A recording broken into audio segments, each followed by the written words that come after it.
to be knocked down there in the mid-wicket region and just a single. Thought for one moment he might have timed it better. And the left-handed Richardson. It got past mid-wicket and it was heading towards the boundary. Had it not been for the work of the man there at mid-on, moving smartly to his left and then diving to save it, it would have been 4. Yeah, I think though it was not timed as well as he would have liked though. Had Really, it was the admonition himself. Had he timed that properly, the man who had to move around from short mid on, he would not have had a chance once it had gotten past the short mid wicket. In the air, and it drops just in front of the fieldsman. First bit of excitement for our wicket since the start of the game. No false shots from these batsmen. Then we're going a tad slow, but they're showing confidence. Hodge, of course, the batsman in strike, bewits himself.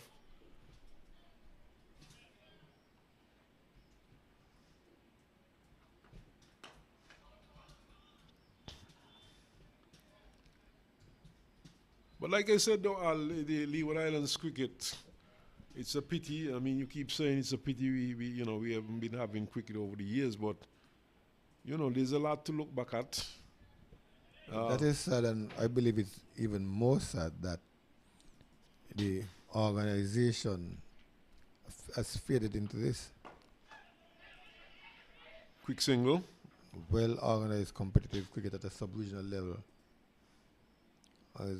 is now look like it's a bush league. And the thing is, the Leeward Islands team has been doing pretty well at regional level, but there's a fear that once some of the senior players move away from the game, there's a fear that the level of cricket displayed by the Leeward Islands might drop off a bit because, we are not, enhancing the skills of players in the region enough. Well, that's debatable, of course. We know in a place like Antigua, for example, quite a bit of cricket is still being played, but what we would like to see is more cricket being played in the Leeward Islands. Driven, and fielded there at Whitey Smith off. No run.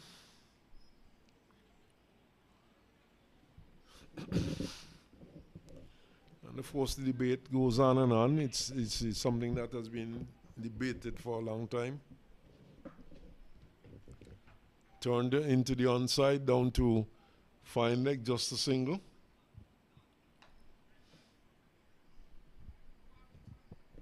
I think each island has a part to play. I'm glad that you mentioned that cricket is being played in Antigua because it's been many, many years that we haven't seen competitive cricket in St. Kitts as well. I think the last time there was competitive cricket I played. Well, probably. But they'll tell you they have competitive cricket, because they've been playing 10-10 cricket. So they'll probably disagree with you. But you're right. 10-10 cricket on a regular basis would not produce a test player. Yeah. And having said that, people knock me for this, but the Louis brothers, they do not, the St. Kitts Cricket Association cannot take any credit for the progress. I wouldn't be one to knock over that. I fully agree with you. For the progress of the Louis brothers, it has been due to individual effort, especially the parents of those. Family support, yes. Family support, and these guys themselves, they have shown commitment. The brothers, especially Mikhail and Jeremiah Louis, they have shown the commitment. They've gone all around the region to play cricket. They've been to Trinidad, they've been to England to play their cricket. Mikhail plays a lot of cricket in Nevis to hone his skills, but yet we cannot offer them any decent level of cricket here in St. Kitts to hone their skills. So, but we are seeing a bowling change from this end. It looks like the first spinner for Antigua. It's in fact the captain Go, and he does not deliver. He comes into the attack. He's bowling left arm over. Bats right, ball left. And he's bowling to a left-hander. And he's bowling to Richardson. Starts with a delivery to straight. That should have been a single, I think. Field had some grounds to cover. But Hodge refused that single. So go.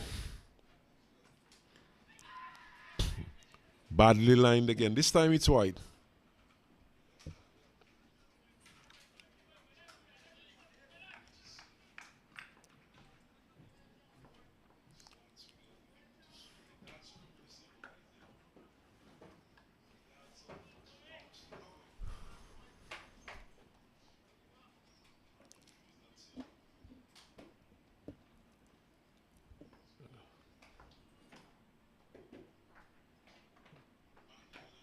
This one is turned into the onside. No chance of a run.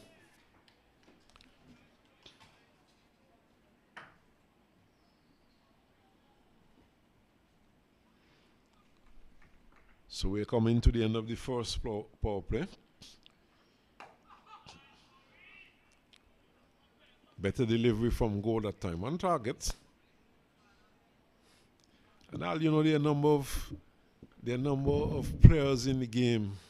Some retired, swept around, but down to short find no run. There are a number of players in the game who bowls with one hand and throws with the other. Bowls with the left and throws with the right. Don't know if you could think of any. Not just Leeward Islands cricket.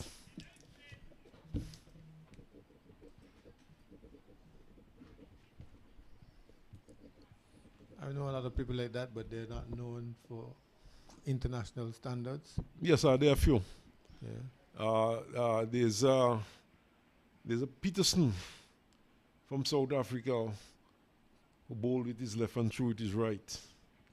Bats right too? And bats right. There's Patel, the left arm spinner. He threw with his right. And there's this fast bowler. He played for England.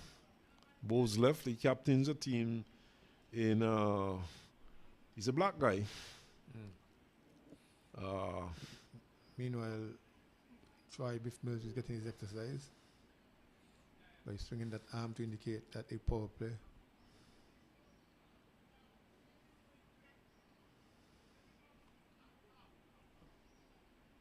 So we've had the 10 overs completed. So says Sean Biff Mills.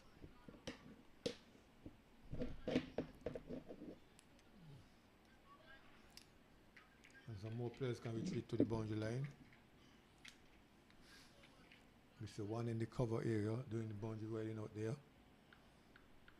One's gone back at backward at square leg. Not very deep, just almost very square, just maybe just in line with the umpire. And there's one down here at third man. Money single.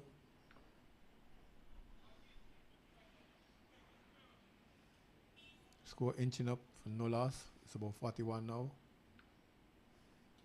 Hodge and Richardson.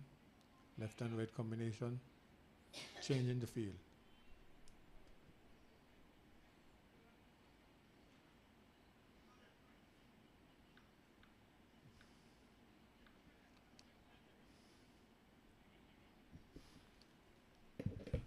Keeper Benter is making some inquiries concerning the field. Here they come again. A wild swing outside the half stump, making no contact. Richardson.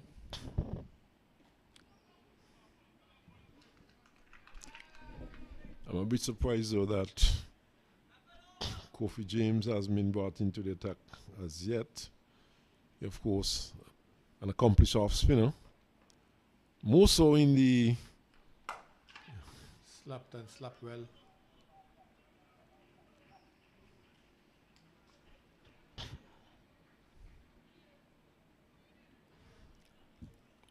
45 without loss. Anguilla chasing Antigua. Antigua may not have heard the result of the Sankis game. Sankis went on to win their, should have, by now, won their second game in succession. They were 104 for 2, chasing a total of 121 made by the Combined Islands. Combined Islands was all out for 121 of 30.1 overs. And at lunchtime, St. Kitts had 104 for 2 from 13 overs. Louis was out, he made 13. Larry O'Dane was not out on 46. He had Cameron Pennyfeather with him. Jali Clark was also the second man out. So by now they would have overhauled those last 17 ones. Meanwhile, Anguilla is playing up a good showing. Chipped into the onside. Stylish looking shot. This is a very good opening start here by the Anguillan batsman, the vice captain Hodge and Richardson. And it was Richardson who was flicking through the onside. Good shot. And the boundaries are coming, and this opening partnership must be cause for some concern for the Anguillan team. Very good start indeed.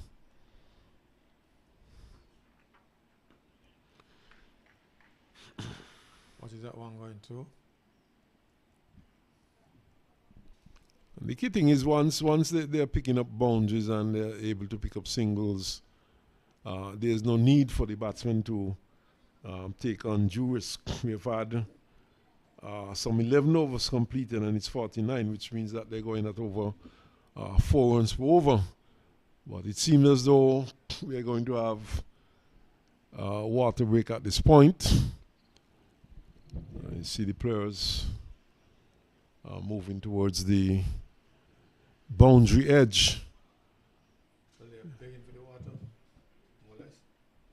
So standby umpire going out. So it's a good time for us to take a short break also.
Go continues.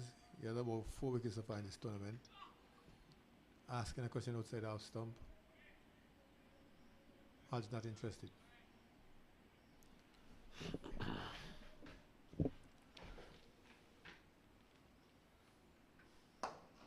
He drives.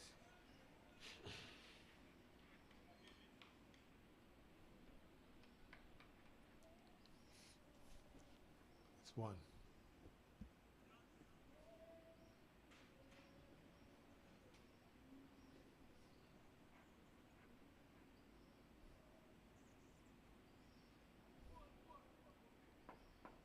The 50 has been posted without loss.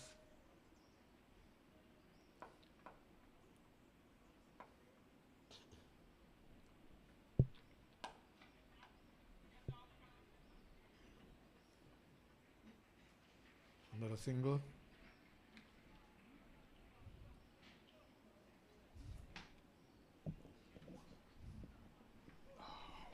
It's 51. Batsmen on 22 and 23, or 22 and 24 now.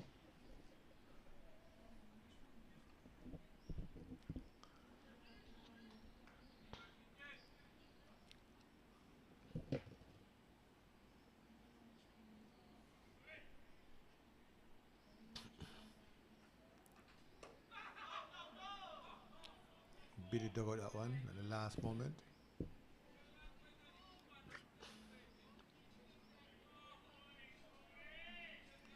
Just a good delivery there. Almost snuck through the defense of the batsman, Hodge.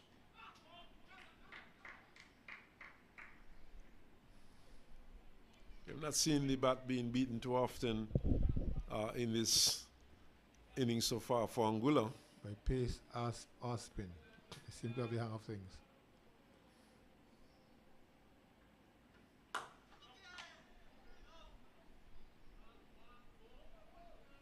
Go, though, applying some pressure to the Anguillan batsman. In fact, the over comes to an end, but that was the end of a very good over there by Go, in which he really challenged the batsman Hodge, who managed to survive. And we see Kofi James at the far end well, he seems to be having a go at putting feelers in place, which suggests to me that he's going to pick up the attack from that far end.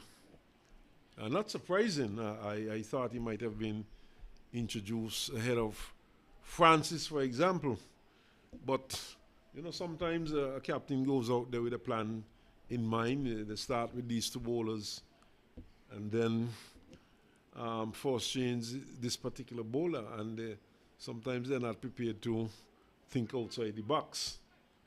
I would have thought that the way these two would have played the opening bowlers, he might have brought James into the attack quite early. And there's a left hand out there, and James bowls off spin.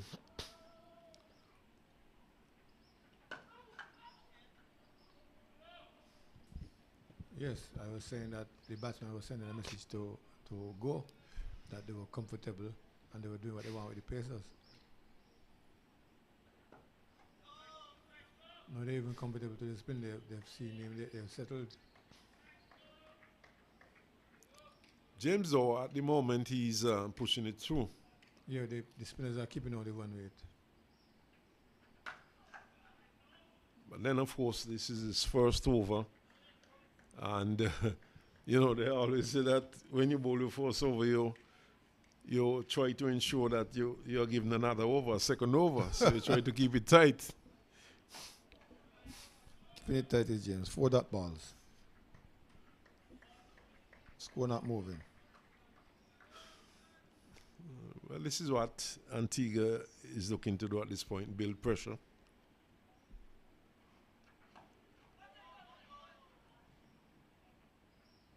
Searching for non-existent singles. Exactly, pressure, and that comes about from 5 dot balls. Exactly.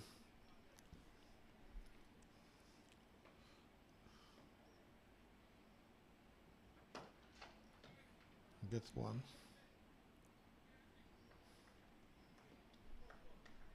But just a single in the over though, and a good start there by Kofi James.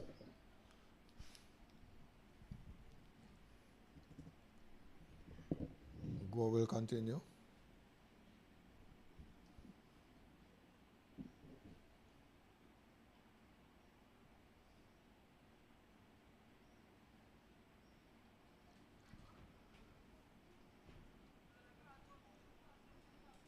Lots of overs left, so Richardson and Hodge are not so much concerned about the run rate.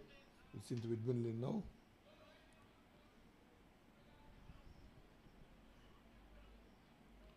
Well, that's another 37 overs. And I've had a very good start, 53 runs.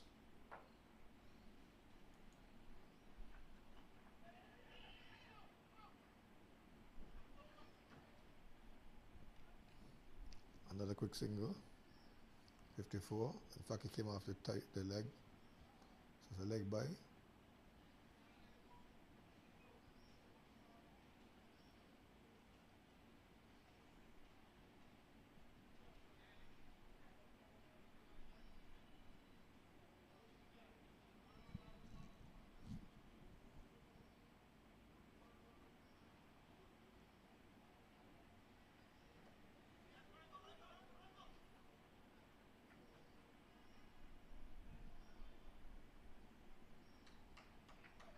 That's 4.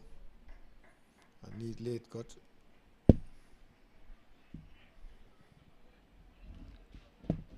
Antigua, Anguilla has to be careful here though. The runs at the moment runs are above required run rate, that is above 6 runs per over. So they have to be careful. They have a good start and they have to ensure that this rate does not climb too high. Right now they require another 227 runs in 20 deliveries. And you know, they will not be thinking in terms of allowing this to get out of hand. How many deliveries? Yeah, 220, now 219 to 27 in 9, 219 deliveries. That's just a shade above 6 runs per over. And of course, this is a 50 over affair, not a 20-20 game. I mean, the longer the game progresses, the more difficult it becomes. The axing rate goes up. Maybe they have a planned accelerated period. Oh yes. There's still a lot of time. You know, the game hasn't gotten out of hand for Anguilla by any means. It's just that they have to be careful at this point. But he's a good shot though. Another bounce in the over. Brought out the boom that time and swept it down to fine leg for 4.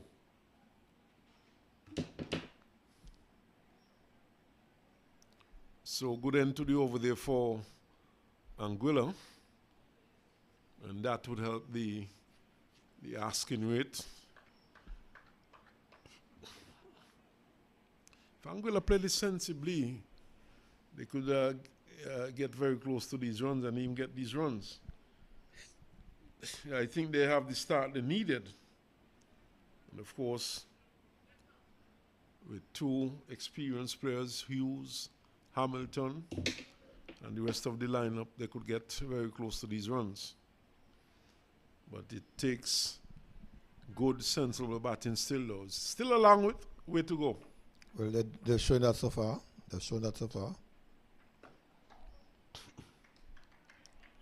So I haven't seen anybody threaten them in terms of bamboozling them. And we haven't seen anything rash from either of them. 1 half chance and that was about it. You know, one of the things that is lacking, Al, from our cricket here in the Leeward, at least what I've seen so far, I've not seen the Navy steamers yet. I have not seen the combined island steamer as it is called, but I've seen Anguilla, I've seen St. Kitts, I'm seeing Antigua here today, but one thing missing so far, I've not really seen any mystery bowler. No, they've not been encouraged in that line.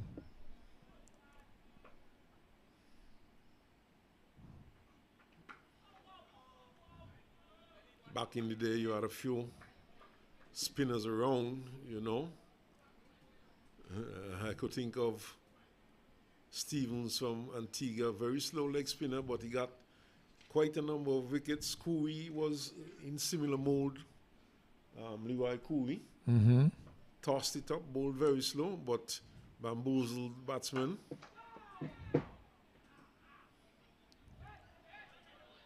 And of course, you had the Willets, the Parries. Corey among might have been the most mysterious of them because he was an off spinner who couldn't bowl leg break at any time. Yes, certainly. At one time, he admitted to me that he was afraid to bowl his leg breaks, and his encouragement from the crowd that urged him on. You would hear from the crowd, "Leggy man, leggy." Yes. Because in those days, the crowds were almost pressing into the field. Yeah, that's right. He was very slow through the year, but he really gave it a lot of flight. Leeward Cooley. And Stevens from Antigua too. He was very similar. I think he was Leon Stevens, short, dapple leg spinner from Antigua. Got quite a number of wickets at Leeward Islands level also. But he was able to winkle out batsmen. And you know, the thing about these bowlers, people like Cooley and so on, when you see them toss a ball in the air, it looked rather innocuous. Where he drop it, bites. Exactly. Oh, this is out. Oh no, he says no. So outside the line, the leg stump. Possibly. Struck in front, but pitching outside the line, the leg stump. It's really full to me though. But possibly just pitching a little outside the leg. Seems to be batting on a leg yard or centre and leg yard, the batsman. So, that delivery, of course, would have started pretty close. Well, outside the line of the leg stump, I should say. Yep.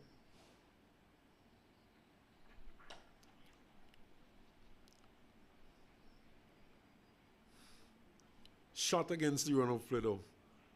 Going across, looking to go across the line of that one. But perhaps he saw, the batsman might have seen where the ball had pitched. Yeah. And he realized that, you know, the option was on. He could have taken a chance.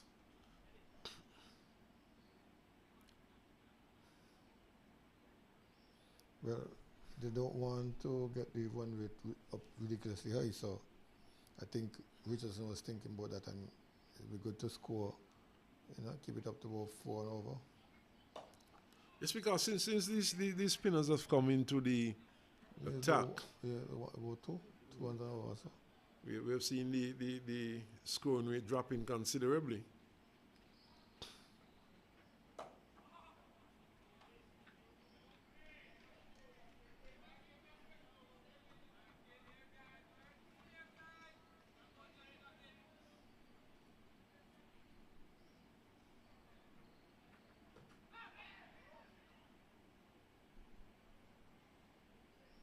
Well, 1 in that over.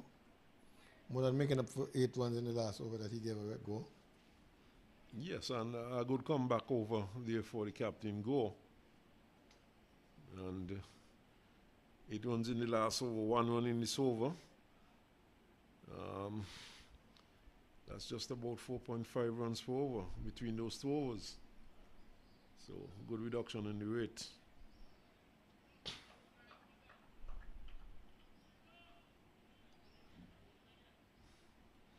This 284 though is gettable, or 285 is gettable by Anguilla, and we've seen a good solid start. The only bad thing about that, it will take us down to 5 o'clock or so. Well, at least you'll put in a full day's work. On and off the field will be a full day's work. I don't think there's any overtime though, Al. And the longer it goes, the more Antigua will be in trouble. Yeah, that is true.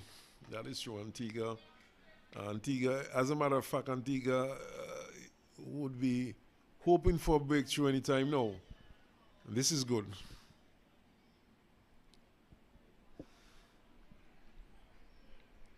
Richardson is also hoping for a breakthrough in runs. Didn't score much against St. Kitts. In fact, it was dismissed rather early.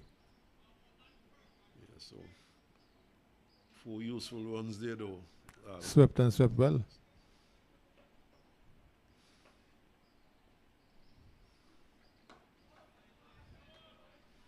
That was his house broom, not a yard broom. That's right. Kofi James are guilty of straying a bit on the pads. Faster. Flatter delivery. Richardson jogs for a single.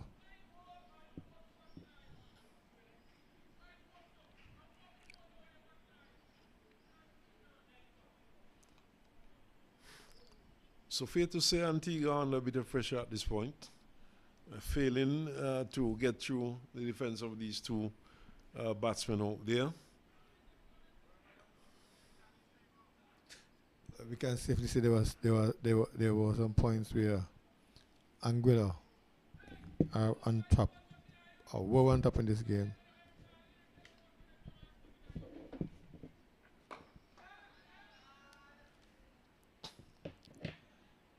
Showing some more press. This time it's Hodge, who's going all the way for 6. Yes, the mid-off was up. And he cleared it by a long way, in fact, over the Langan region. And going all the way for 6. A good shot there by Hodge. And Antigua continue to, and Anguilla, in fact, continues to pile on the pressure. No. The scoreboard says 75, but it should be 76, according to the official scores. Well, the more important stat there is without loss. That's right.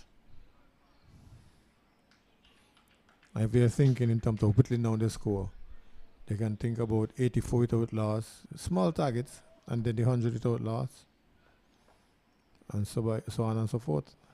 But here comes Goa. What Anguilla would have to try to avoid, though, is losing wickets in clusters, and they should, even if they lose a wicket at this juncture, look to get another partnership going. Losing wicket in clusters and falling too far behind in the 1 rate, which could cause some panic.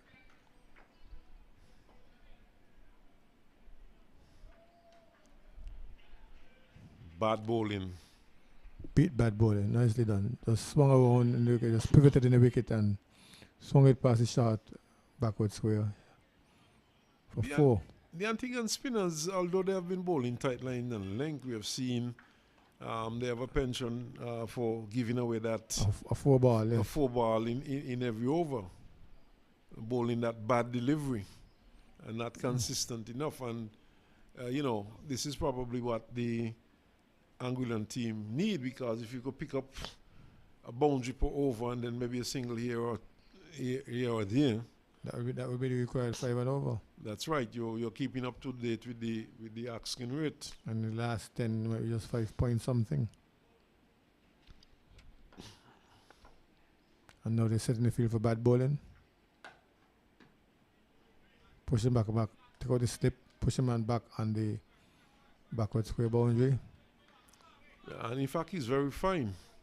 And one shot backward square. So that is not, that is really a field placement for bad bowling, as you correctly put it. That's not a tactical, as far as I'm concerned, tactical field placement.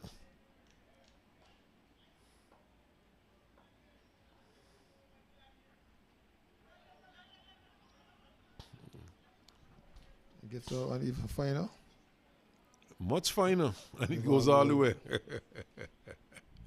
So there you go again. Smart batting there from the batsman Hodge. And swept away. In fact, that's Richardson, the left-hander. And swept away for 4. Going very fine indeed. And the fieldsman who was placed at backward square, or long leg if you want to call it that, had no chance.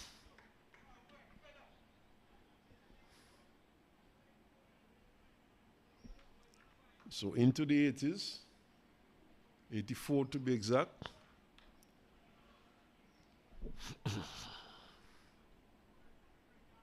I'm not seeing anything that is really troubling the Anguillan batsmen.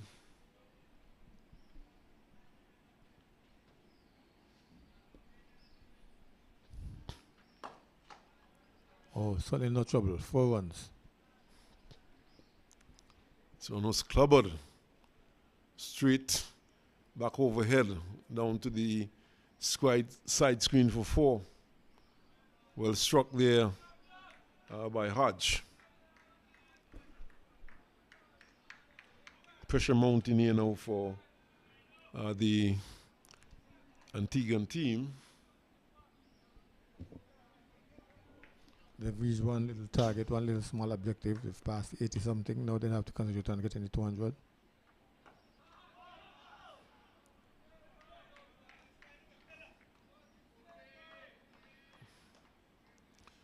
Batsmen, of course, at this point, well entrenched. 2 batsmen out there for Anguilla.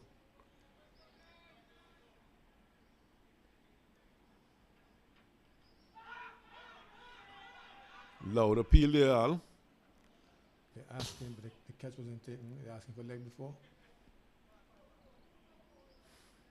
I think the ball came off the bat. He didn't take the catch.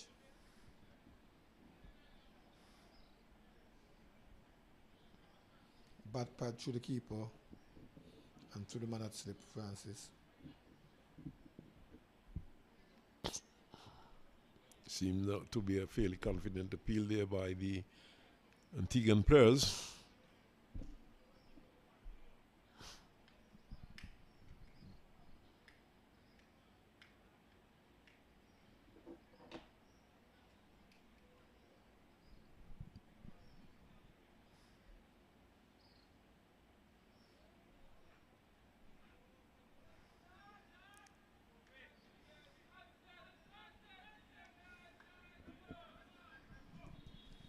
But they've been chopping all along though. So Alwi, the tournament takes a rest tomorrow. Tomorrow, Wednesday. There's a break in play. We come back on Thursday. Yeah, 3 days of play, 5 teams. So there were games on Sunday, Monday, today, Tuesday, break on Wednesday, and then Thursday, Friday.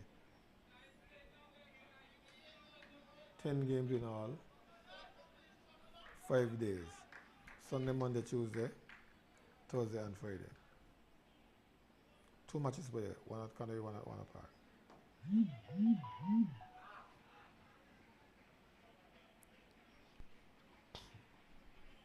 By now, we anticipate that the one at Canary for today has ended with St. Kitts taking victory over By now, Islands.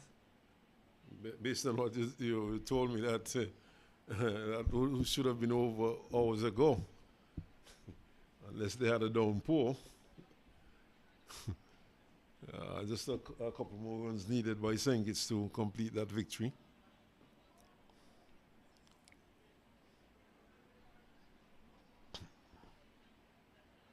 But we're going to see a bowling change all from this end.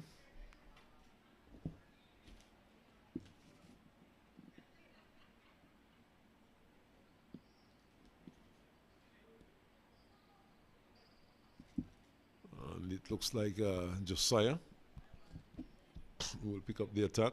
Yes, it looks like young Josiah. I saw him warming up. He looks like a right arm leg spinner. But let's see.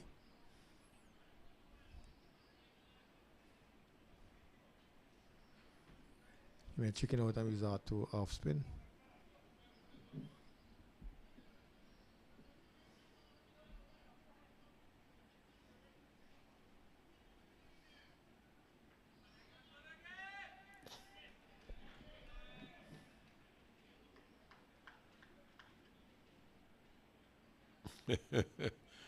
Just having a trial run, and the umpire ran off indicating to him that he should stay away from that area, that part of the track. No doubt infringing on the danger area. Yes, of course, he's right arm leg spin, and normally they take a while before he settle.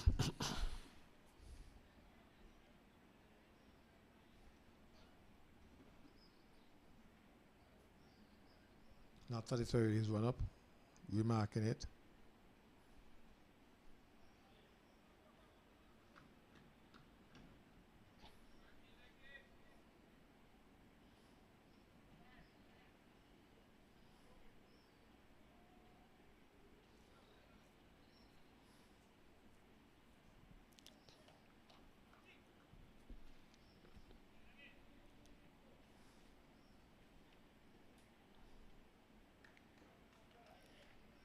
Two men out in the deep. One at mid wicket, one at backward square.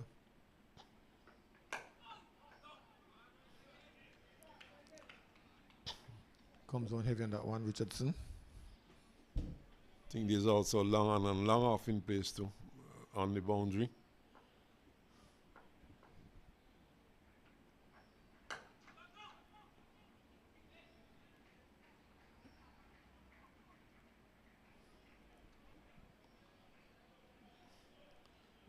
Francis guilty of fumbling at short extra cover, allowing a run.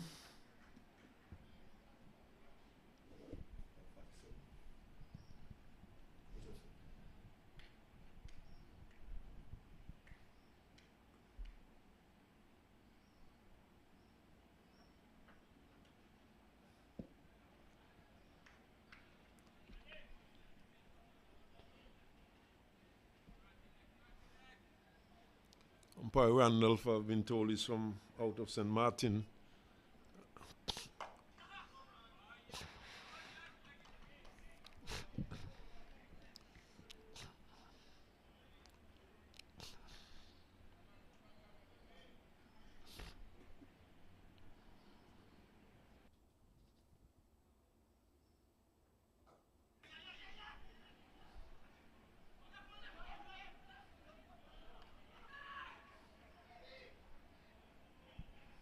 Oversaws, they get two.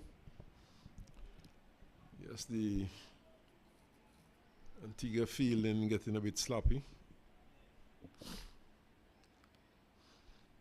Maybe just overall getting a bit frustrated.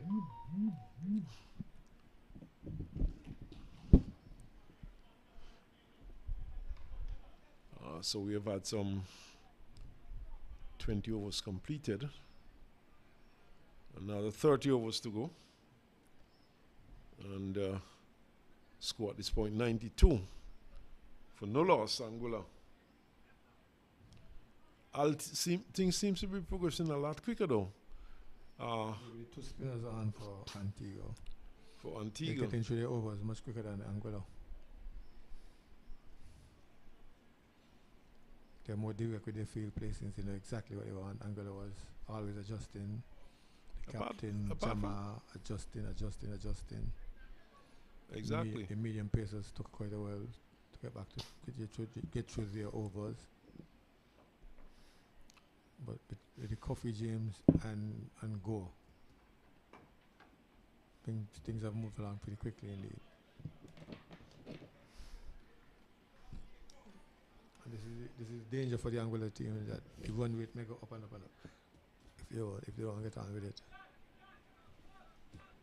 They are going at just over 4 runs for over at this point. James is not really spinning it. He's pushing it through as opposed to looking to spin it.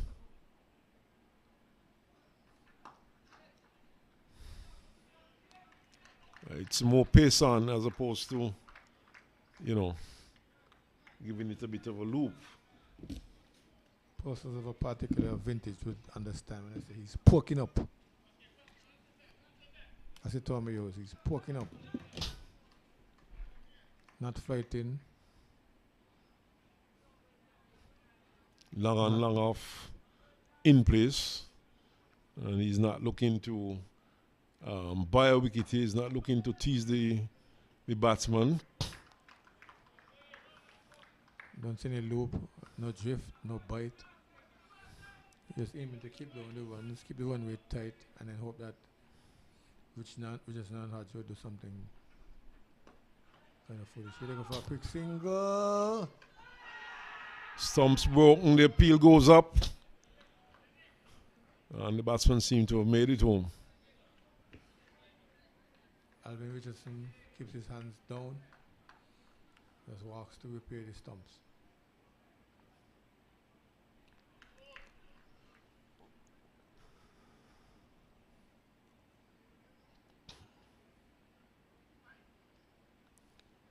So we're really in for a long one this afternoon.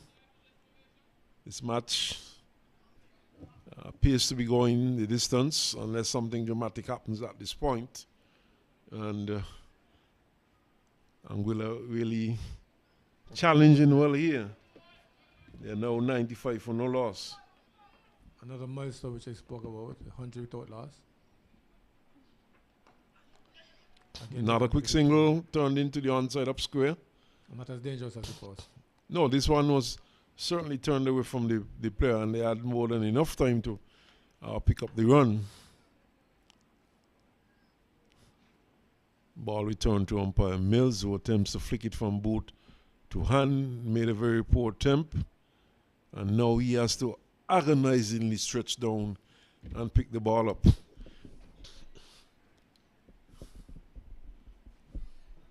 Probably reminding himself of his skillful days, which have long gone. Yeah, certainly. Another small target for Anguilla, 100 without loss. That's just 5 runs away. Well, based on the score I'm seeing, it's actually 4 runs away. Scoreboard is showing 5 runs. There's a bit of discrepancy there. Oh yeah, they just had a single. But I guess that will be sorted out. The scoreboard has been behind by 1 for quite some time now. This one is turned down to backward square. Looks like a very good save there on the boundary. We'll wait and see. And the return is a good one to the keeper. And the batsman settled for the 2 runs. So well swept. Well swept, and of course, approaching 100. It's now 98, and this has been a very good, solid opening partnership by the Anguillan openers.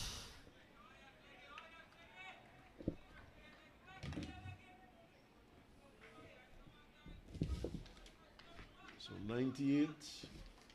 Richardson is on 46. He's on strike. Hodge is on 45. These 2 names, of course, names synonymous to Anguilla. The Hodges and Richardsons. Of course, we had Munson. Hodge would have opened the batting for the Leewards and Anguilla for some time. Up to short mid-wicket. Goes in attendance. There's no run.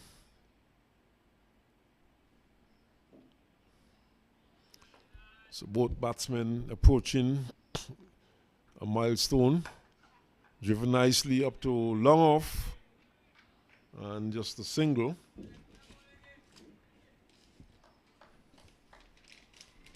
So far, these 2 have bettered everything thrown at them. We've seen 3 pacers, 3 spinners, yet no form of trouble, no form of bamboozlement. Bowling has looked very ordinary. The fast bowler and also the spinners. Josiah. Keeper bent thinking that one might have snuck through, but well played there by the batsman Hodge. Kept it out well. And Antigua still searching for the first wicket.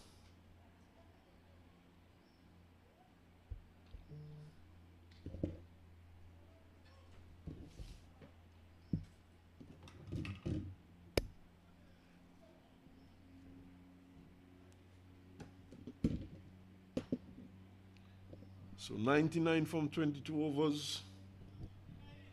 And Small targets, small targets.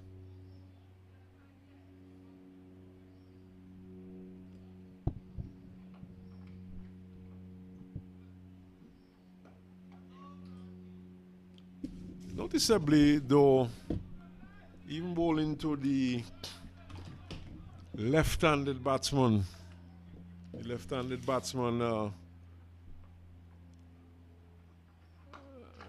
James is just angling it into Richardson as opposed to looking to take the outside edge of Richardson. I've not seen any attempt by him as yet to try and take that outside edge.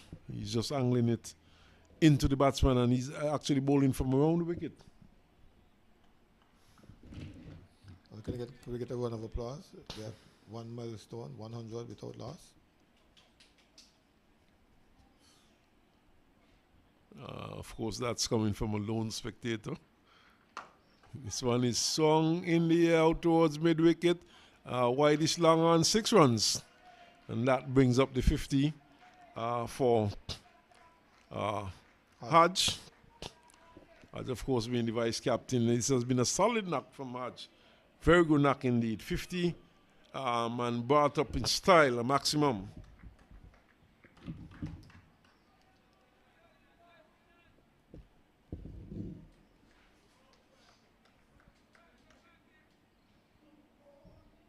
So he's 51 from 58 deliveries.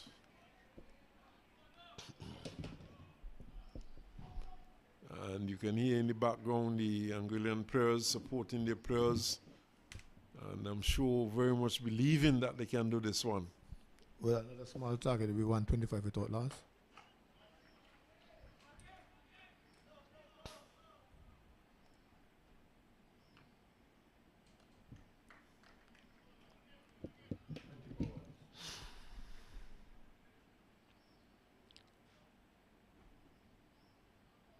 Small targets, small victories.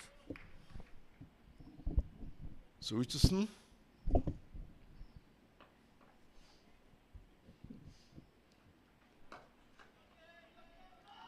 Good work there by Kareem Go, preventing a single, saving one for his team.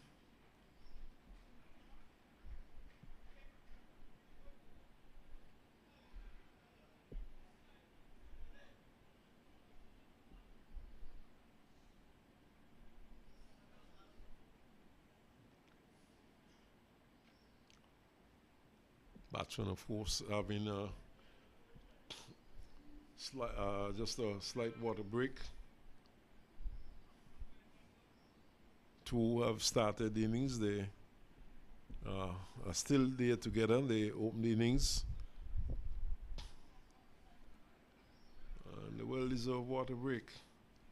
Of course, the day has been very hot and humid.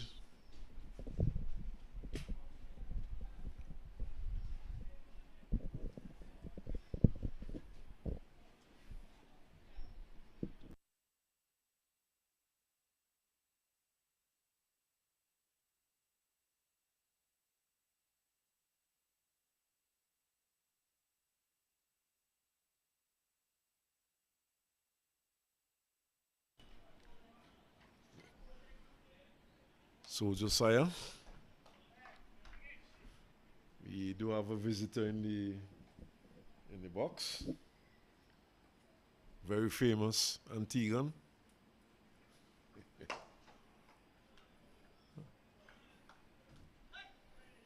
Play down to long on, just a single.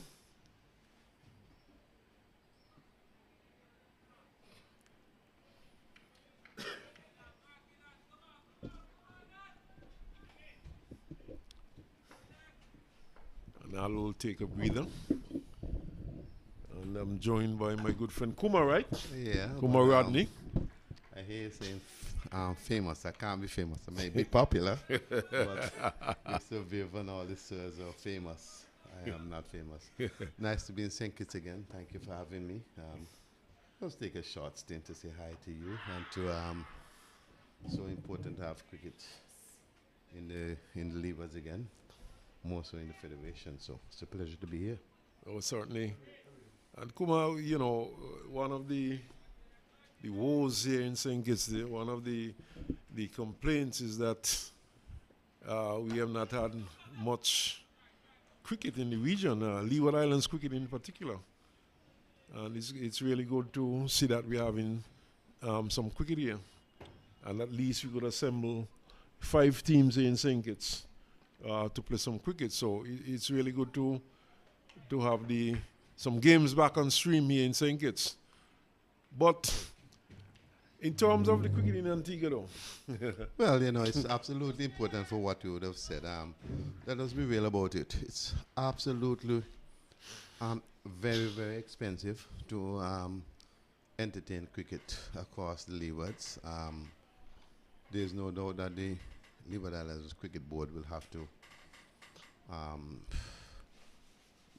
work with the governments, and you know, if we're going to be real, governments really don't spend enough, maybe don't spend enough money on sport. Well, you said maybe. I will come right out and say. I said maybe. I don't know about Antigua, Well, but I'll maybe. come right out and say they don't. Well, maybe you're a little bit, maybe you're a little more diplomatic than I am, but You're being diplomatic now, come on. but I'm saying maybe you're a little bit more diplomatic. But from a cricketing standpoint, if we look at what cricket brings to the territories, especially the smaller territories. I mean, you're in St. Kitts, you know, you just have CP. You had CPL. The hotel rooms would be full. The transportation, Exactly. all the service providers. Well, come on, You know. I think I saw something, the report for last year, CPL, where the economic impact for St. Kitts was something like 66 million Well, US the dollars. thing is, Economic impact, that is.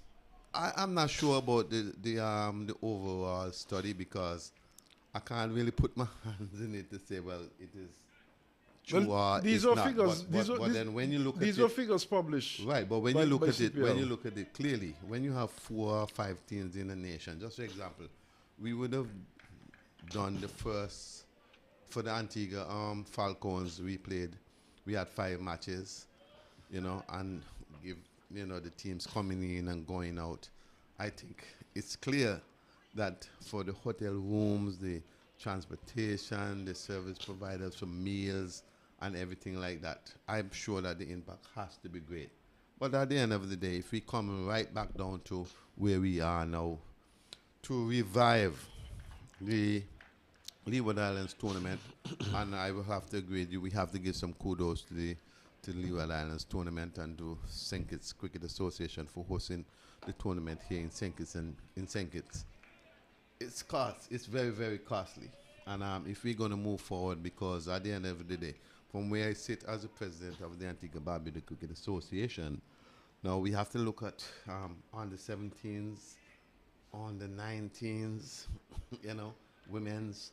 So it's going to cost quite a bit of monies, but at the end of the day, I think that from a nation standpoint, I know the cricket is playing, but we can continue to talk about it for a little bit. The territorial, Well, territorial the boards, viewers are seeing the cricket, of the course. territorial boards are going to have to be serious about what it is, because it's not like yesterday. It's gone past that. Before time yesterday, we probably had only one men's tournament, Leeward Islands men's tournament.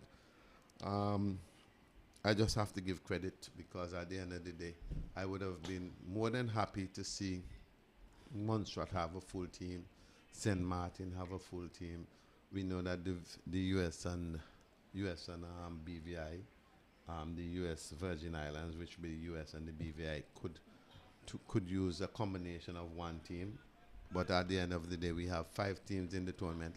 Let us just believe that it's a start and we can move forward from it. It's not cheap. It's very, very expensive from where I sit from the Antigua Barbuda Cricket Association standpoint. I'm not going to tell you how much it may be costing us, but I can tell you that it's costing us, I wouldn't say a hefty penny, a hefty dollar. I would imagine. And, being realistic, we know what costs are like in any sport. That I can't say there's any contribution from the West Indies board based on your question. But at the end of the day, maybe that is something that we need to look forward to, because unlike FIFA, where FIFA would have provided on an annual basis to every territory, I think is like every territory gets like $1 million or $2 million every year, every other year. We don't have that. We don't have that luxury.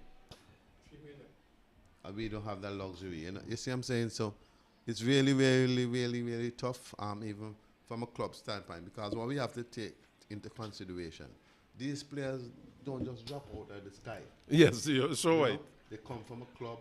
The club have to have investment. I must give kudos to the IPL, because IPL would have provided, let's say, just for our sake, Al-Zawi, the All Saints Cricket Club would have probably got some money.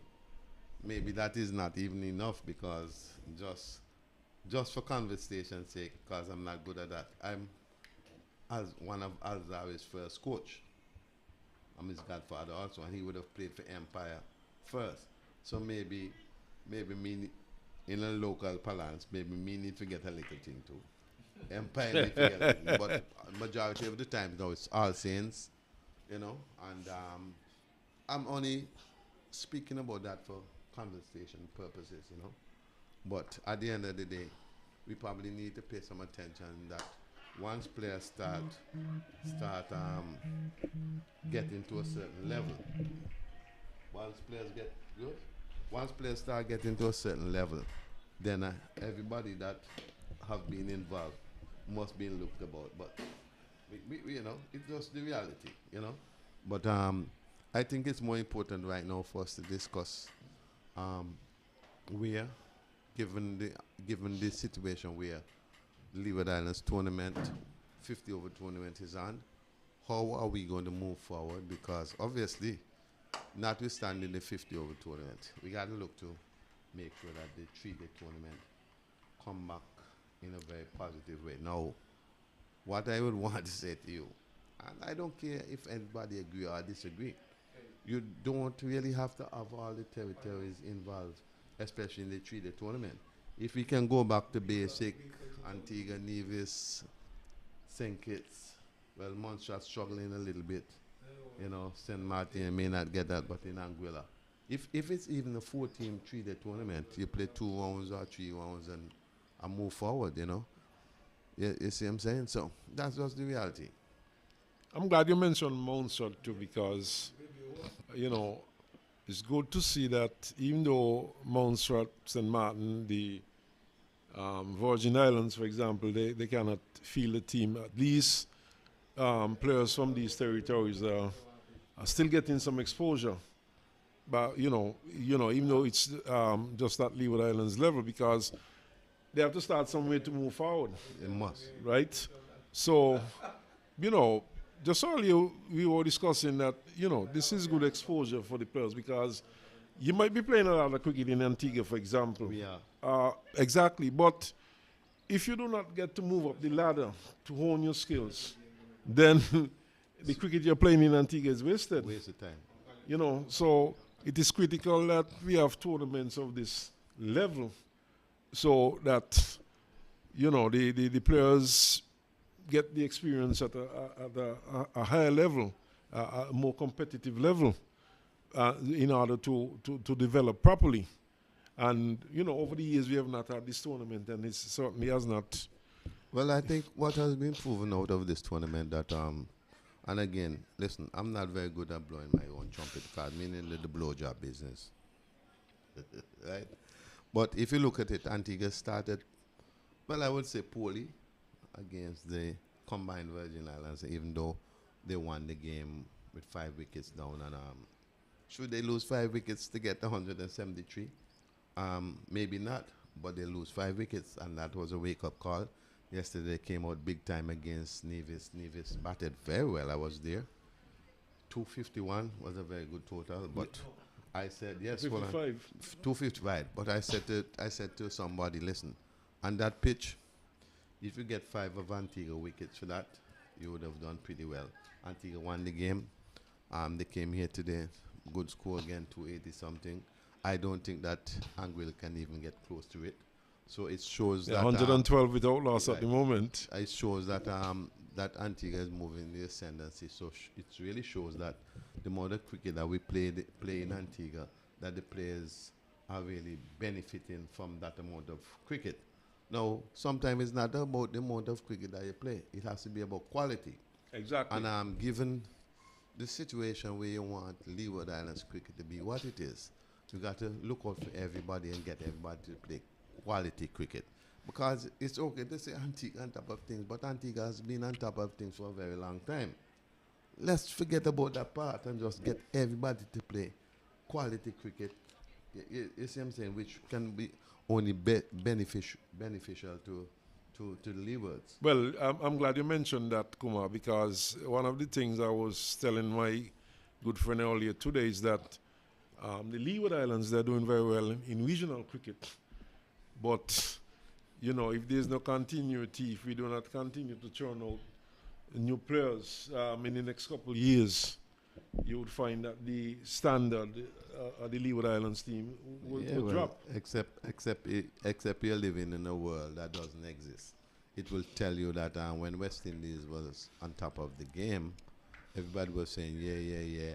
But people were saying also, if you don't look about what is in the bath will become empty. And that's a reality of what has been happening to West Indies cricket for a period of time. So Exactly. it's the same thing from a Leeward standpoint. As a matter of fact, you could relate. In fact, West Indies cricket those times was synonymous. Even though Leeward Islanders were not being selected for West Indies, it was sort of synonymous to the performance of the cricket in the Leeward Islands. Yeah, but if you would have looked back over a period of time, the strongest part of West Indies team had at least 5 Leeward Islands players and maybe four players from Barbuda, which would have made up the nucleus of the West Indies team.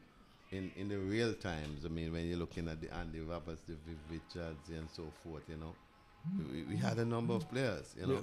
But most at the end of the definitely. day, based on how I see things, once it comes to Antigua, Leewards, and the West Indies, once you put on that Leewards uniform, it becomes Leewards. I don't care where you come from. If all the best players come from Nevis, select the players. If they come from Antigua, unfortunately for you from St. Kitts, as a matter of fact, let me just congratulate the Louis brothers because, you know, they have gotten to that level.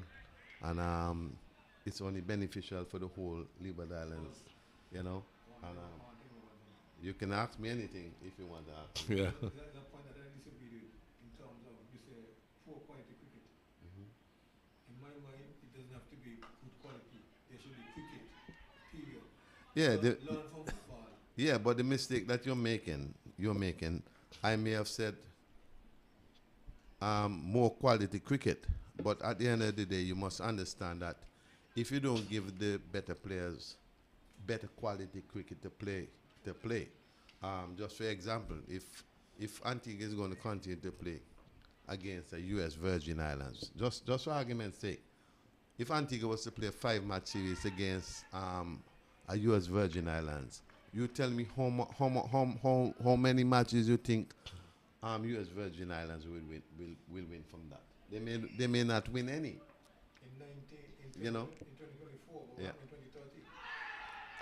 in 2030. In 2030, they may not even have a team. We can't speculate to that. What I'm saying to you, that if you give kudos and pay attention to the credentials, St. Kitts has been an established note of cricket for years. Nevis, Montserrat. Unfortunately, Montserrat struggling a little bit now because of the volcano. Most of the players have gone to England and so forth. And then later on, Anguilla came on board. Remember now, St. Martin and the VIs came on board later, right? But if you check St. Martin, they play a lot of cricket, and you have to give them kudos for that. Yes, I But do. they don't play 2-day cricket. They only play 2020 cricket over and over and over. Yeah. Let's give credit to Nathan, who came out and has been playing some good cricket. Casey Carty, who I believe should have been playing every part in West Indies cricket, where the T20 Should have gone to 50. Australia. Yeah. Anyway, I can't debate that. I'm a director at CWI. Well, you can, when- but I'm when it telling you, comes you to- should have. You should when have. it comes to selection, you know. Yeah, but I'm just saying but to I'm you, telling you, I'm so- just saying to you that people like that have been improved, but they have not been improved by just playing cricket in St. Martin. They're improved because Casey Carty plays in Antigua for a team they call All Saints. Well, I could attest to that too, because the Nathan plays for Empire in Antigua. So if you check good, most of the players, and I'm not here to tout Antigua hand. no, but I'm I here could for tell that. you, I could tell you, the Louis brothers, they do not owe anything. The St. Kitts Cricket Association, and I keep No, saying, they play. The Michaela played for bowlers, and then I think he and ended up playing they play for, cricket in Nevis. They've been to Trinidad. Exactly. The St. Kitts Cricket Exactly. Association cannot take credit for the They advancement. they should take credit. Well, I'm telling you, I it's keep their saying players. that, and you know, I'll probably get a lot of knocks for that. Well, But listen, take a knock, man. Don't worry about. But listen, I'm saying let me that. let me explain something. To you. They're not liking you is not your problem. well, I'm retired. You want me to I'm repeat not. that? I'm not They're working. not liking you is not your problem. Exactly. So don't worry about them, man. No, If I don't they worry like about you- that. I don't if worry they like about. you, for them problem that you know. I've said it on here several times. I do a talk show on ZIZ, Talking Sports, and I've said it several times. there. When you have your show. Thursday evening, you're gonna be here Thursday evening? No, I'm leaving tomorrow. So if you just give me the details, I can call in at 10. Listen, me not afraid, you know. Good. It would be nice for you to call in. No problem. But you know, Thursday I'm saying to you, yes. I'm saying to you, you may feel that they should not take some credit. They have to take some credit because it's their players, right? They may not have done as much as they should, but because I can tell you, Mackay Louis played in Antigua for Bowlands, and then he played for, I don't remember if it's New Win Shop. His brother played for All Saints. He's the registered players for All Saints. So nearly all these players would have played cricket in Antigua. I understand he's an Anguilla, and I think he's a fast bowler. Lando Ford. Landerfeld. Feld. Not Landerfeld. He He also plays listen, in Antigua. all He's of these from guys plays in Antigua. Anguilla. Even we just spoke about him there from Casey Carty. Casey Carty. Casey Carty is an All Saints player. He plays for All Saints in Antigua.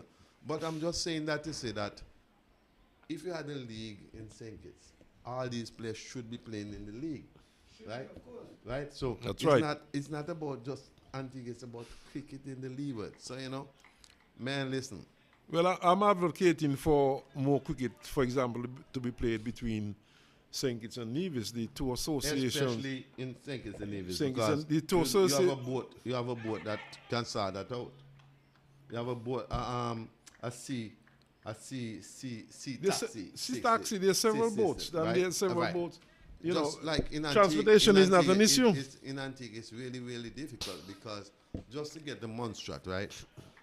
The last time we would have sent a team to Montserrat, Antigua, we had to, we did a charter, I think it was Flying Montserrat, which cost us nearly 18,000 EC dollars.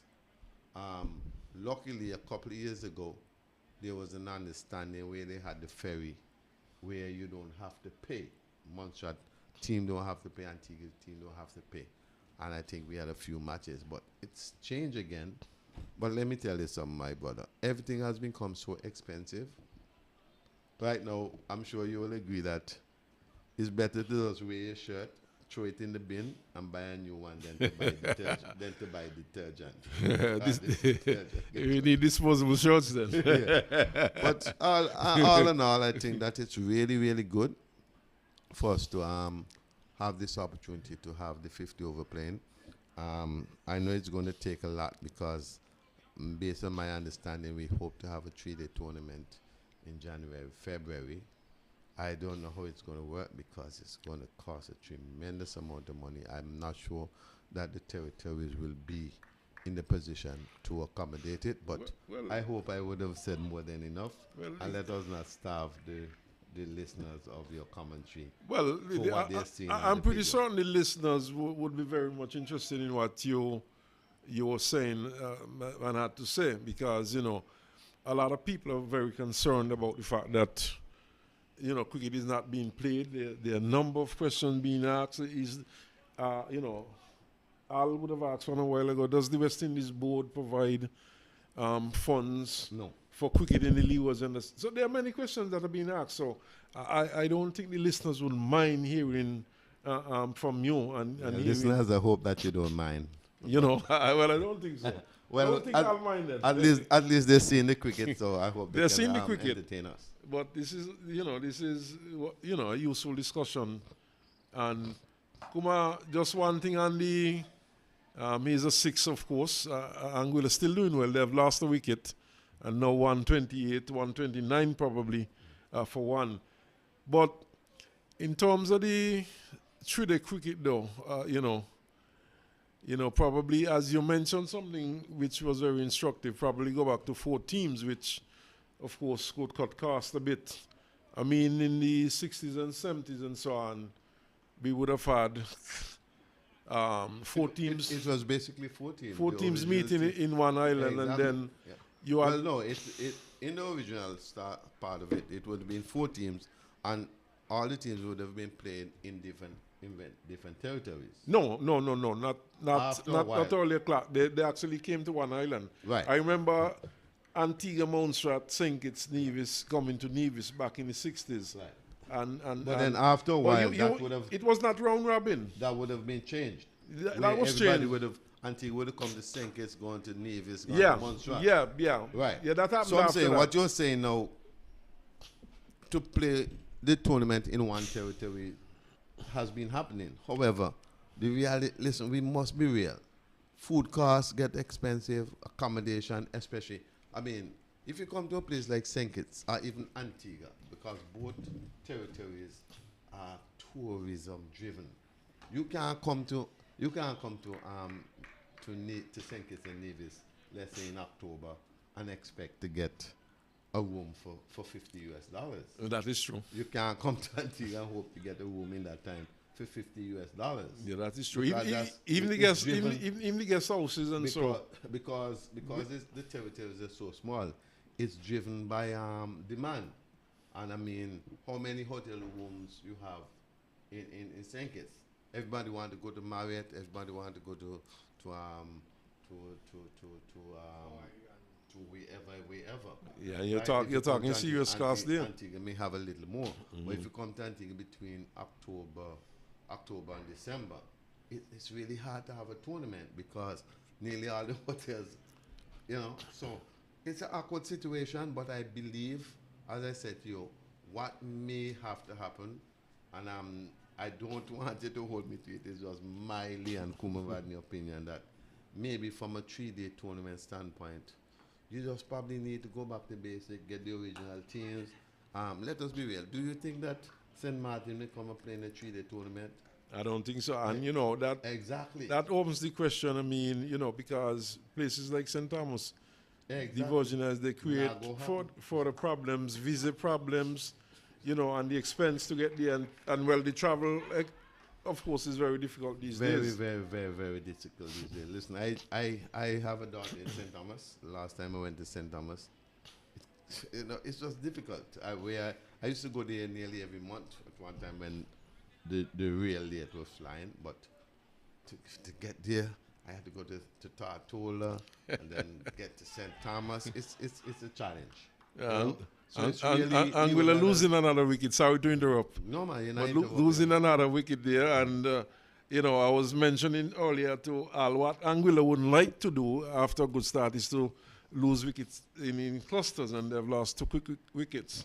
So, the reality is the only thing Anguilla can do to win this game is to score quickly and keep wickets in hands, because 280 something plus. They're not going to get that against the Antigua team. The Antigua team, and such a nice, placid wicket. And I always say placid because if the bowlers bowl in the right areas, it's a good cricket wicket, you know. It is. Very, very good cricket wicket. You're going to get, well, let me put it this way. A very good cricket pitch. Because these days we call the pitch Wicket, yeah. But I'm still old school. I still stick to the traditional the wicket and the stumps. pitch. The pitch, yeah, I agree with you. Yeah. The wicket, the pitch. But you know, this modern day and age, the wicket and the pitch. So it's a very good cricket pitch. If you bowl well, you're going to get some wickets. If you bat well, you're going to get some runs, you know. So again, listen, man. Speaking of that, Kuma, I know St. Kitts would have gotten rewarded for CPL.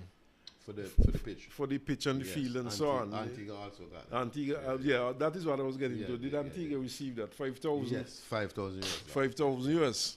As a matter of fact, I'll just But it's for the groundsman though. Yeah, I just came off the phone because of some stuff where they say they're sending the money to me and blah. Anyway, I'm not saying that to say yes, Antigua also. Okay, that's good. That's good. Met the requirements. Requirements, that's good. Very, very, very good. Yeah, that's very good. Well, listen, St. Kitts always have very good cricket. Oh yes. Let us not get. I do hope though, and I'm saying this on the air. I do hope though that the groundsmen, they will get what should be coming to them. Make her get them clear.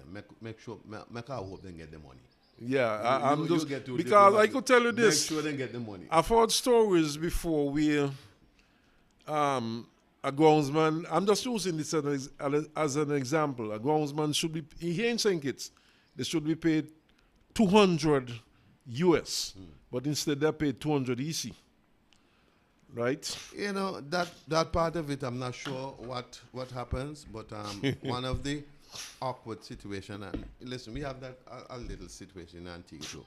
One of the awkward situation is that I don't know how it goes in St. Kitts, but in Antigua you have groundsmen who are employed at the grounds, right?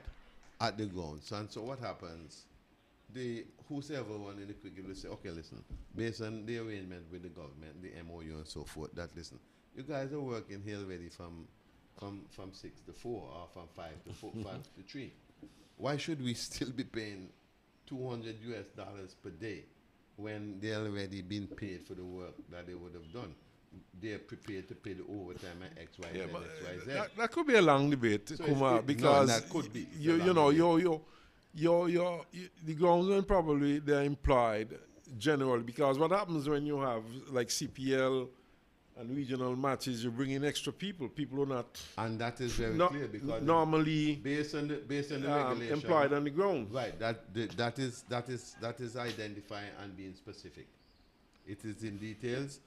You come in just for covers, or you come in for X, Y, Z, and the figures associated to that. Yeah, and this is a reward for the groundsmen, for example. So this is something that they should get. They deserve that. No, they will get it. This is a reward for them, but I do hope they get it in St. Kitts because they have done a very good job. Yeah, man. Let's hope they get it. You know. Yeah. But man, you know, it's always a pleasure to be here in my second home.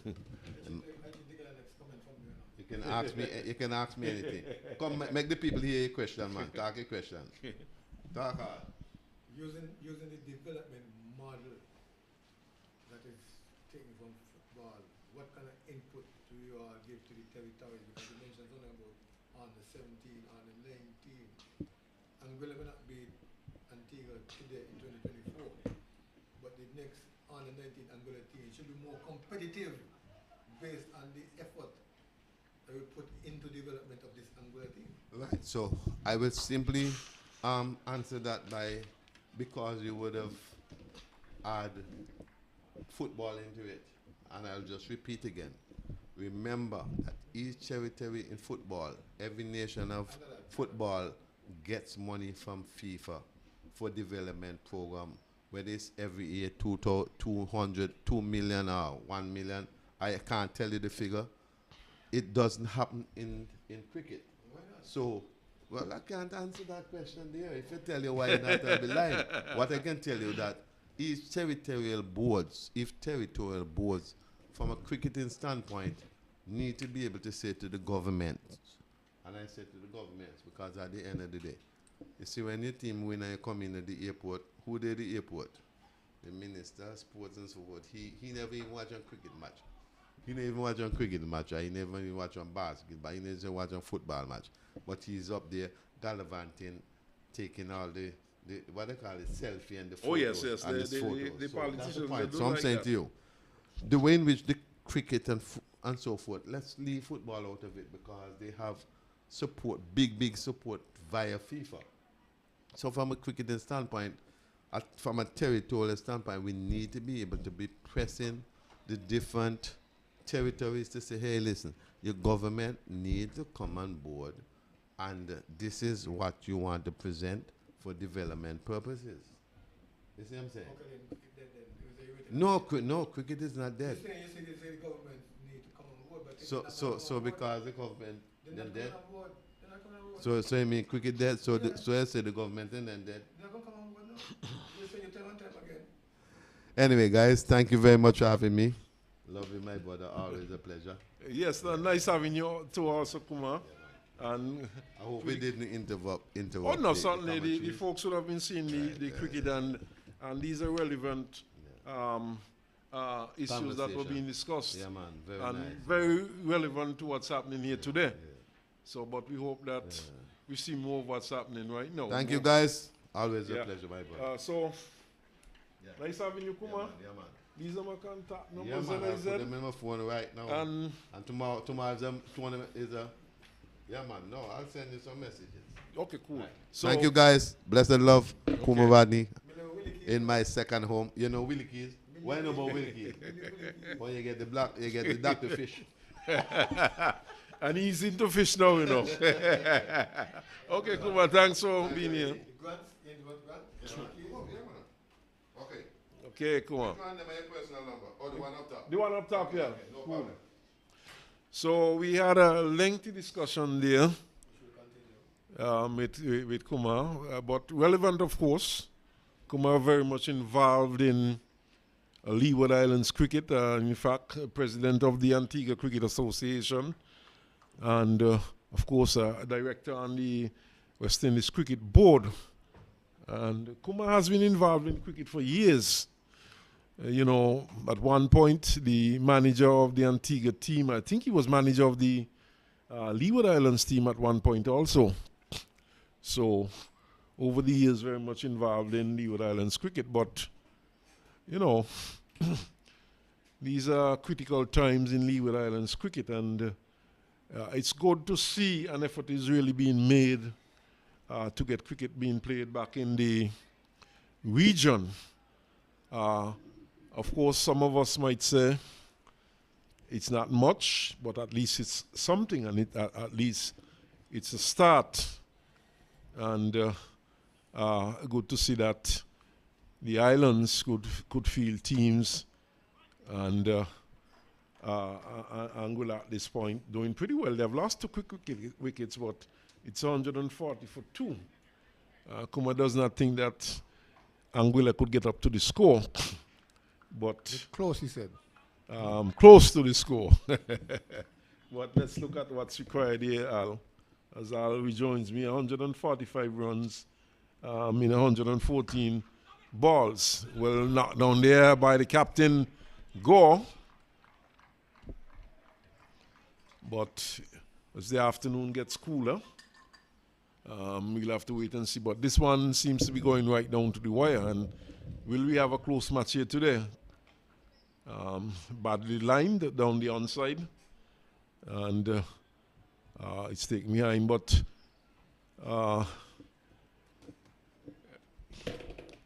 it's just Well, I must start off by saying I didn't quite agree with everything that Kumar was saying. He ran away from the development question by using the finance. I probably used a wrong example, but nevertheless, I'm talking about cricket between territories. One team will dominate for now, but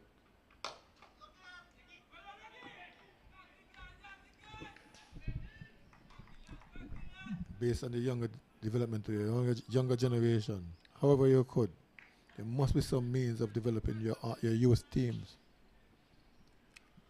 Well, Spoke about under 17 and under 19 competition. I think it's a bit tricky in the US though, in terms of costs and transportation issues and so on. And over the years, the US has depended quite a bit on expatriates to grade their teams. However, having said that though, one wonders if it's not there are opportunities for the US, for example, to get some assistance from the mainland. You know, cricket is becoming a big thing in the US now. Right, I'm very hopeful. And you have the US Virgin Islands, which is a US territory. Yes. And one wonders if they cannot reach out to them because, you know, it could be a breeding ground also for players playing in the US League also. And one wonders if this is not an option. They talked about the expansion of the MLC, and maybe they would want to go to the USBI as a team in the MLC. Oh, yes, certainly. So one wonders if there's thought, of course, you know, it might mean that they might opt out of the Leeward Island setup. But nevertheless, I mean, the idea is to try and develop cricket in these territories. So that, of course, could be an option, at least seeking help from the mainland.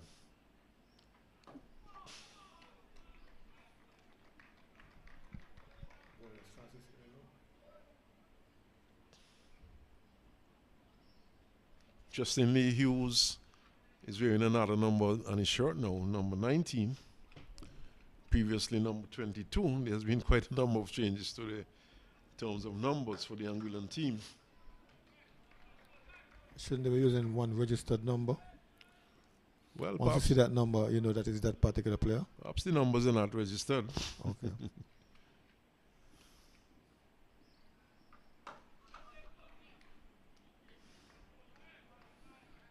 But the debate goes on though.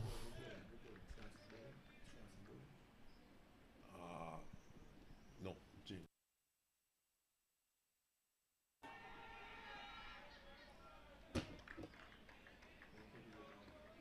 I'll tell you what. Francis, unless he's bowling. No, Henry. Got him Henry.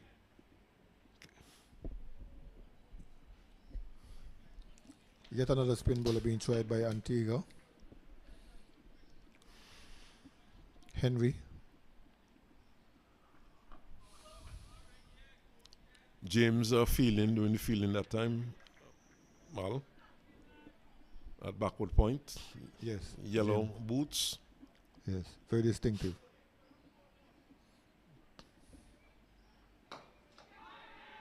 Asking to catch him. And he goes. Wickets in clusters. Danger for Anguilla. And the two set batters going. Now Hodge going. And Hodge scoring 66 from 84. 66 from 85. And the strike rate of just about 78. So Hughes is still there. Hamilton is yet to come. But our good friend Kumar says that Anguilla is not going to get close. So Kadim He's looking in that they're falling behind in the scoring rate, the required rate, and they will have to do rush things like that just now in order to keep up. And if they do rush things, they'll lose their wicket, and Antigua will be victorious. Yes, 141s needed from 104 deliveries. We don't see our friend Jamal Hamilton. Instead, is the man wearing number 4 jersey. Captain. Adams coming out, yes.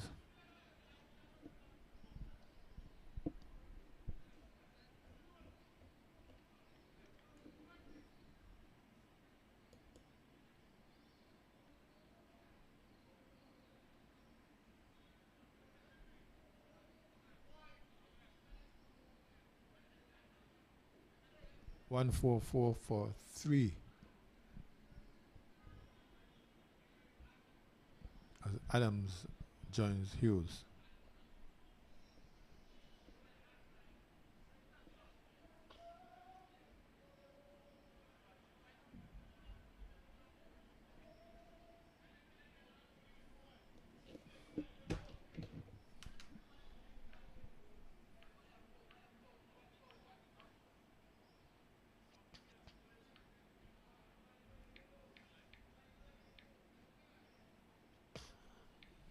Kofi James has changed ends. He was bowling from the southern end, now he's at the northern end.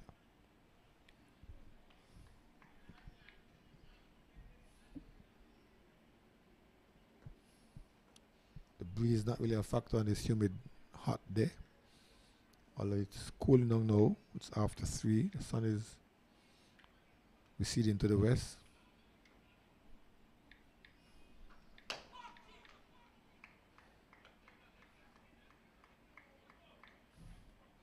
Hughes has been middling the ball, but straight to fielders. He hasn't been able to penetrate the gap very often. The required weight has gone up above 8 runs per over now. So it becomes a bit more difficult for Anguilla to sustain that scoring rate. And the 2 set batters are gone. I think that is what Kumar was referring to, without saying it openly. With a stifling one weight like that. And the bowler just keeping it tight. That would help. That's a good shot from Chesney Hughes. Opening the face of the bat and getting it down to third man for 4. So that would help the run rate. 4 from the over. So far, I think he has a couple more deliveries. Question is though, the issue though is that if you do not continue to score 8 runs per over on the average, the asking rate continues to go up unless you get a very big over. Not a dot delivery, of course. Spanking the ball hard and direct. This time he goes leg side. Only one is available.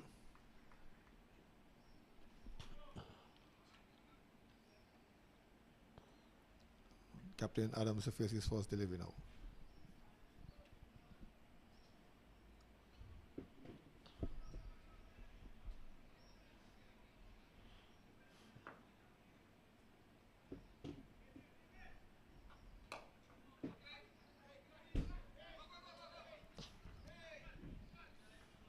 They explored the possibility of a single first and then they eventually took it. Well, once it had gotten past Henry, Kadeem Henry, the run certainly was on. But we had some 6 runs from that over, falling too short of the required run rate. But in a sense, keeping fairly close to that required run rate.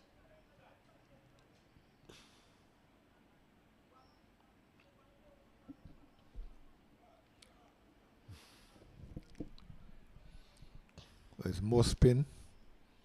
The spin has really kept Anguilla quiet and pegged back Anguilla.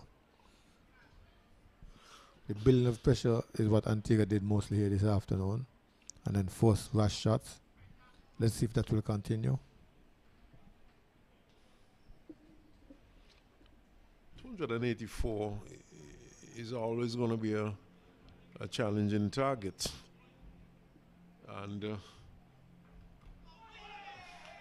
And it's even worse now. Now the wicket has gone, and this is the cluster I was speaking about. This one angled into the left-handed Henry and taking the off stump.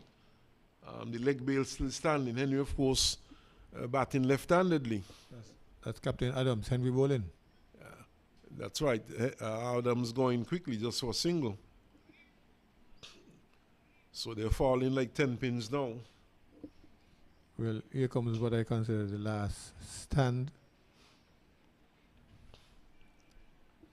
This stand needs a 100 partnership. Starting on 0 with Jamal Hamilton walking out to meet Chesney Hughes. Always a busy looking figure. Just the way he walks. Arms and legs pumping. Jamal Hamilton. Really a lively character.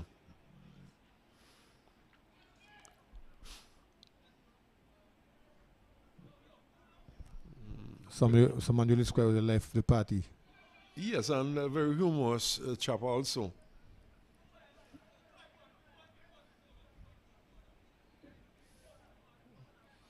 So I'm making jokes with the opponents, the batsmen, the umpires, and keeping his fielders all alert and with his quips and shouts and gimmicks and tricks. You should only have one thing in mind at this time though, and that is to make a good score and to build at least 100 partnership with Chesney, who is in good order. Well, not just good order. This would have to come in fairly quick time too. The asking rate just above 8 runs for over. And some risk would have to be taken. You're not going to get those runs at that rate without taking a few risks. Because I'm pretty certain that the Antiguan team would be looking to keep things tight. They certainly are. Adjustments to the field now.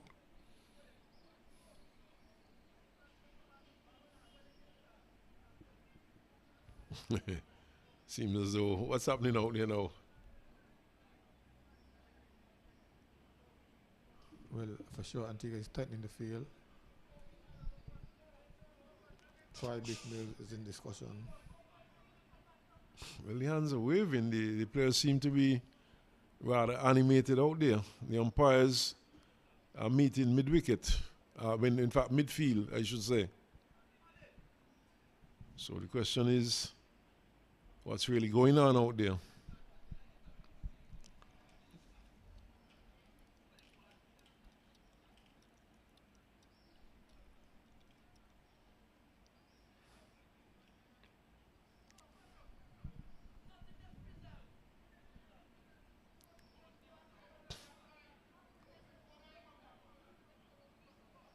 Seems to be an animated conversation being carried on amongst the Antiguan players. Once again, the discussion was initiated by the umpire, Troy Mills. He's still not satisfied. It's interesting. Still looking for some support. He's not in position.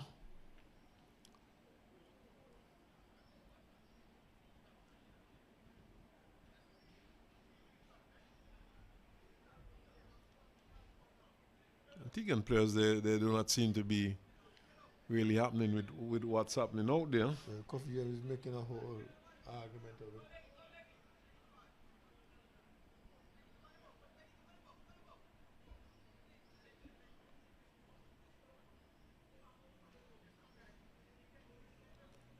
James has left the field, and the argument continues to go on. Emergency fieldsman has gone on the field now.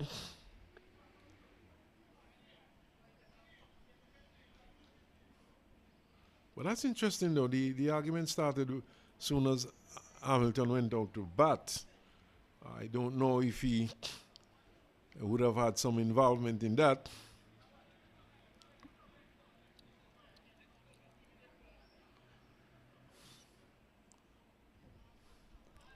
I know Biff is a stickler for rules and regulation, and any little deviation from what he considers the rules and regulation, he's going to put it up. A lot of time being wasted though. Yes? I think the umpires need to take charge and come to some conclusion here, some decision. But James has left the field. The emergency fieldsman has gone off the field, so, you know. But are they allowed to do that? Because he doesn't appear to be injured. He just seems to have walked off. Well, the emergency fielder came on. So I would not go as fast as say he walked off, but something is going on out there. And he wasn't injured. What I'm saying, the emergency fielder came on. So I really don't know what's happening out there. And, I won't attempt to make a guess as to what's happening out there. But play is continuing. Hamilton blocks into the offside.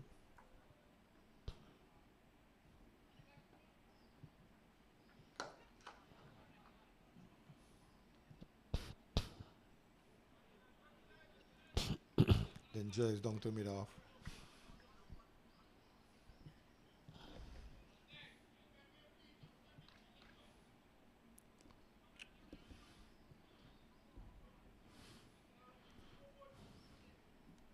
Thunder. He gets a signal also down to mid off. Singles are not really going to hurt the Antiguan team at this point, but it is still important for them to rotate the strike and pick up singles. It's important for the Anguillan team to score off every delivery. Third single in succession. In the bat of Hamilton. They're at a point though where they need to get at least one boundary per over. Or a few braces, few twos.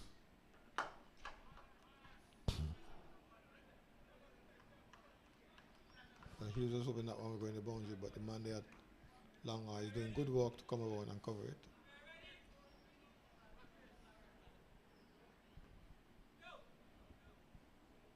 But they have to introduce a new bowler from this side because I think it was Coffee James who was bowling here.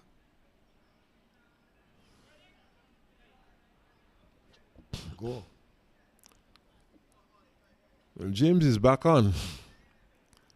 And it seems as though Henry's leaving the field.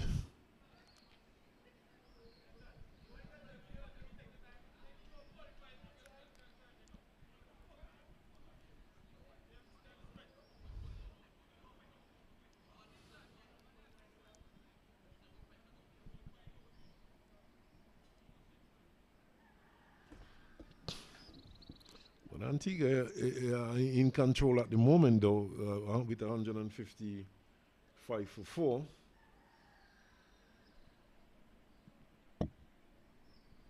With just about 16 hours remaining.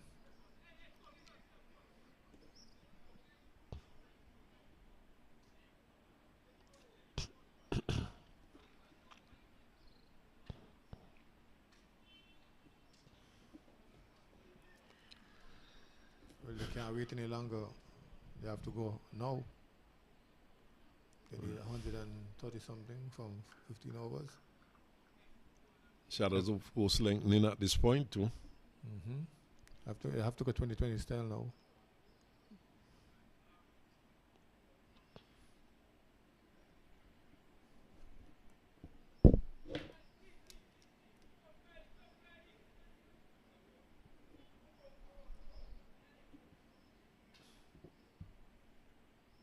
Go making adjustments to his field.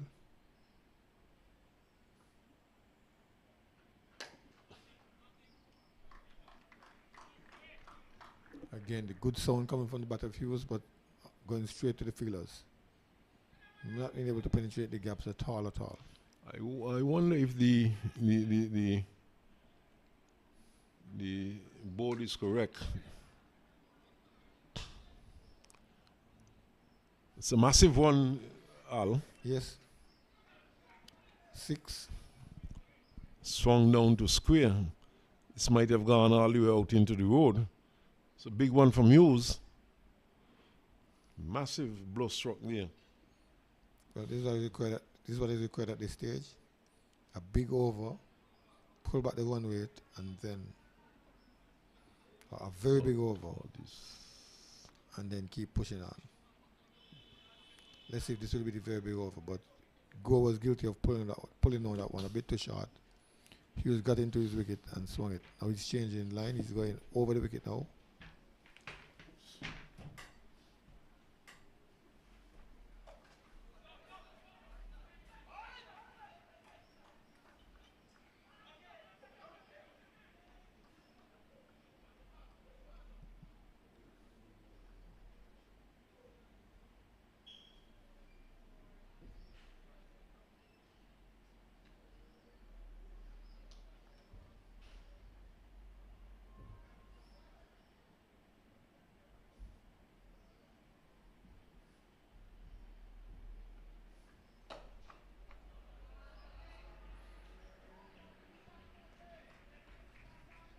Good shot.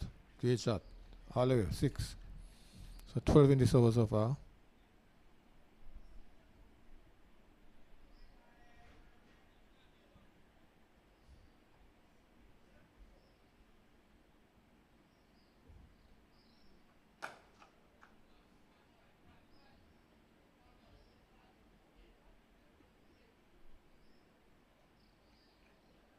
$13 with that single.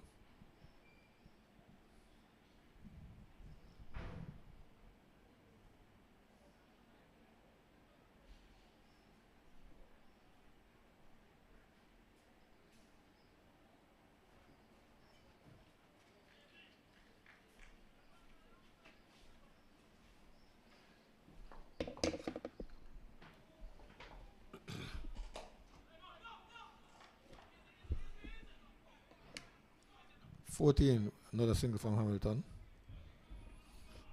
Scoreboard showing 34 was bold. I think that would be adjusted soon to 35 bold. They are into the 36 overall.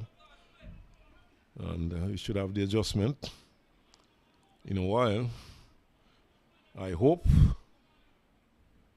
So actually, after this one, it should be 14 overs remaining as opposed to 15. The board has 16 at the moment. They're just an over behind.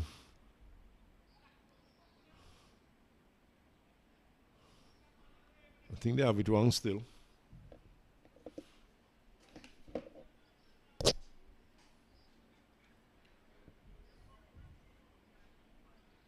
Let's see, 17 runs in 84 balls. 84.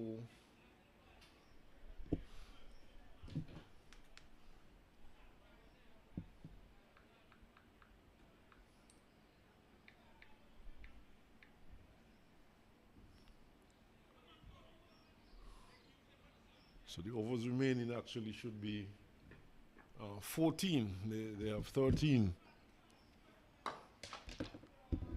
Here goes Hamilton moving away from backing away and punishing the bowler there. 6 runs all the way. So they're definitely on the charge. They had 2 big sixes in that last over. Now this over start with 1.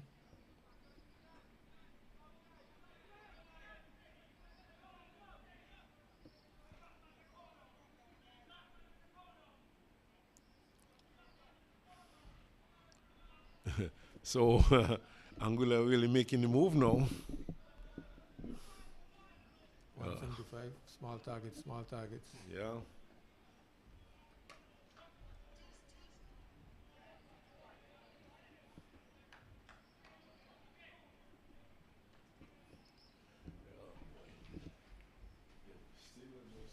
Six plus 2. That's 8.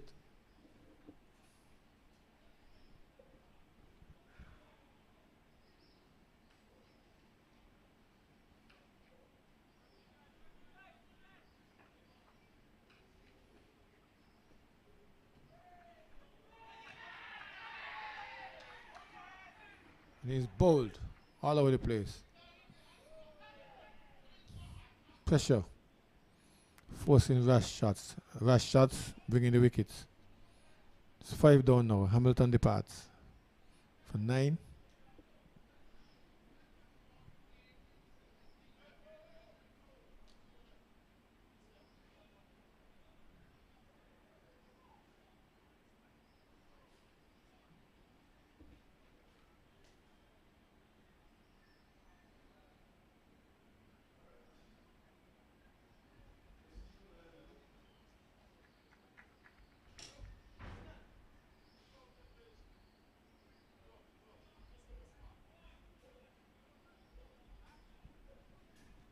This looks like the other Richardson. One open the innings, one batting at 7. This might be Jardel Richardson.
Covering up.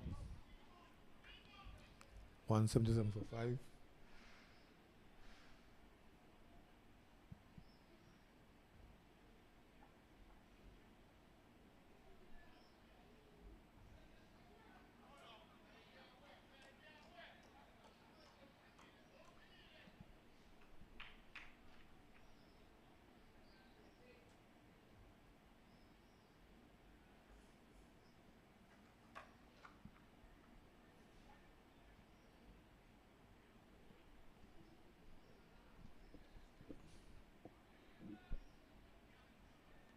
In fact, now it's Prince has come out. The wicket keeper, Demari Prince.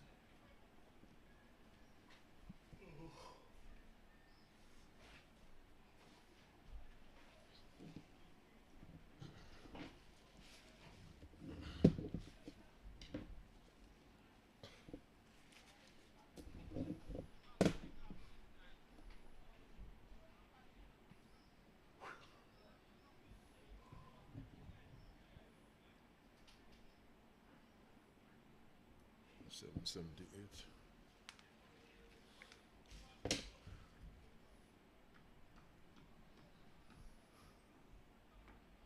Okay. Go to continue. Prince to face.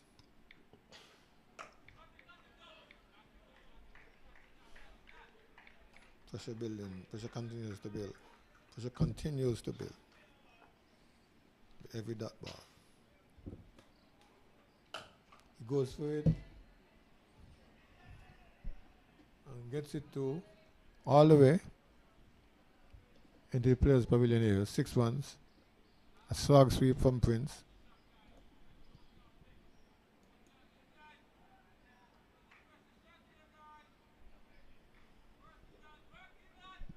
Anguilla still going after these runs.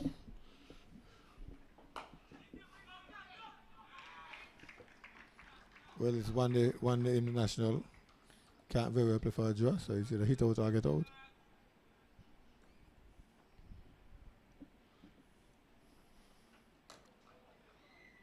Despite the flurry of sixes, still that asking rate just above 8 runs per over. That shot might have brought it down a bit below 8 runs per over. And this edge would help Al. Intelligent edge. The batsman may not have known what he was doing, but the edge did. The edge knew that he wanted 4 runs, and so it redirected itself into the slip area down to fine third man area for 4 runs. Very useful edge indeed, and more useful, of course, the result, the 4 runs that the Anguilla team were able to pick up. I look to get that more here.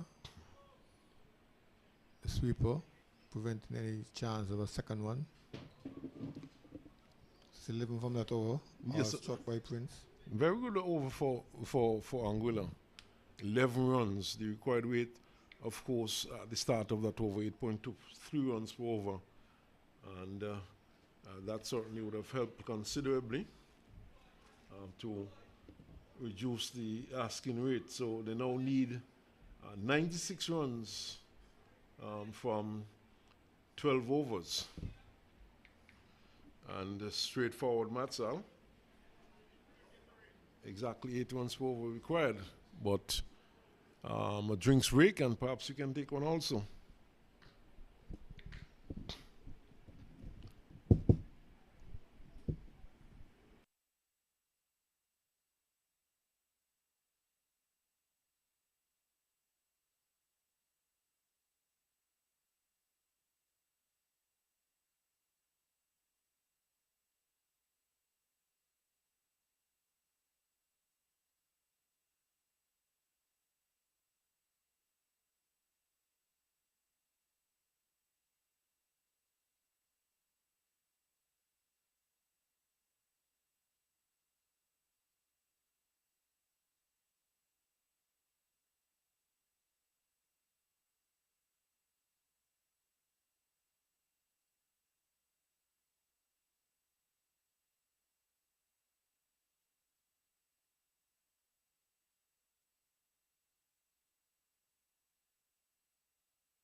Terry Adams came out, the coach came out, had a chat with his two batsmen.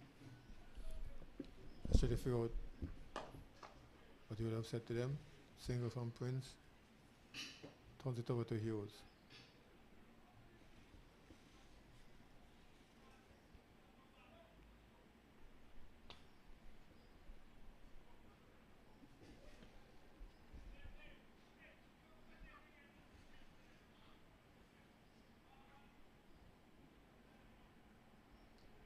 Prince is going well so far, though. He's doing the right thing. He's getting runs. He has had a maximum and then an edge for 4, which was very useful. Just a single off 2 deliveries in this over so far, though. You still have a problem in playing the ball straight to the fielders. He's not able to get a single. But has the capacity to go big. He was big this time, but it's still a single. I think he was aiming to get it to the left of Longan, but instead he struck it straight to Longan, probably thinking that he had missed out on an opportunity for a boundary there. I think he was concerned about the fielder at short mid-wicket.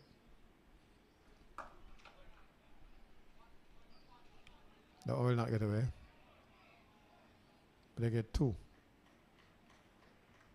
4 runs in the over. Not nearly enough. 4 in the over so far. Well, a boundary would be very useful here.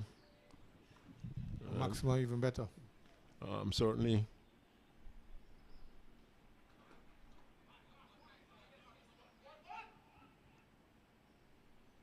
Loud shout of 1 there from Hughes. And as well as the fielders.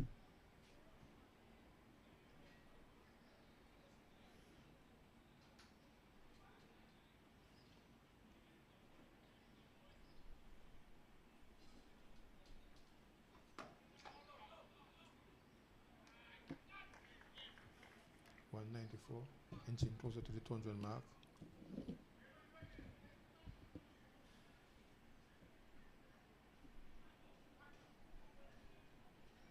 Are they waiting for the last 10 overs to go for the Hills? Well, they need to be going because they cannot afford to let the rate get out of hand, but The bowling isn't allowing them. with wickets in hand, though, they're still in with a very good chance, even at 8 runs per over.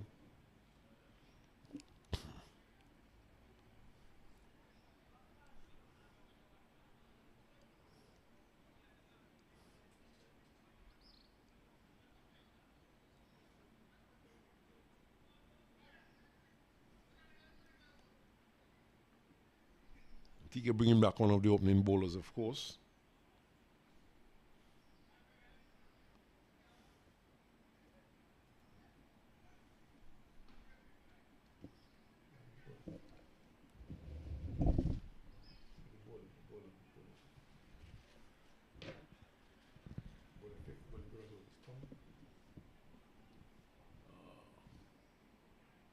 No, I think that's the one that started at the 5. I'll tell you why. Kadeem. No, it's not. You need bowling figures, you say, right? I'll tell you why. The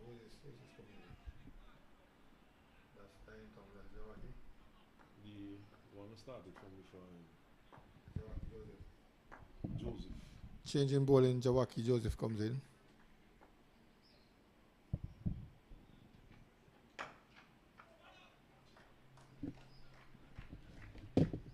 Prince not able to get him away.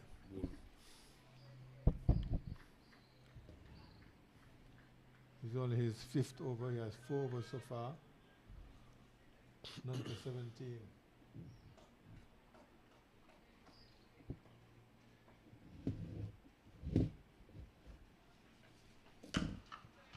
Struck smartly. Players in the players' pavilion had to take cover. That one went straight into the players' pavilion, 6 runs. Jawaki went short. And it was not an effort ball, so he just stood up for him to smack into the boundary all the way. All the way. The Maori Prince playing blistering hockey for his team. Could very well see them home.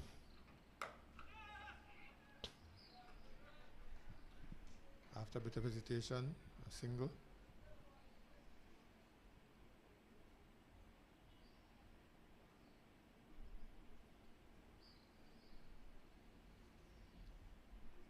Slight field change to left-hander Hughes. Advise some go to Jawaki Joseph.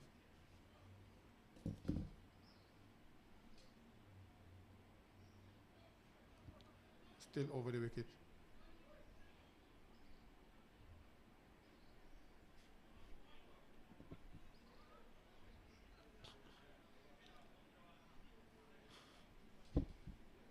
Meanwhile, the 200 has come up. It's now 201. 201 for 5.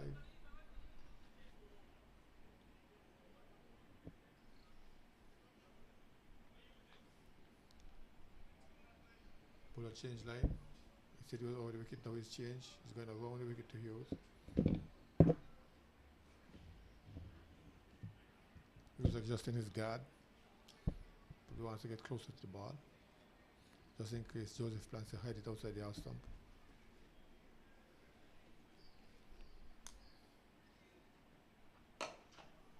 Into the onside. 1-1.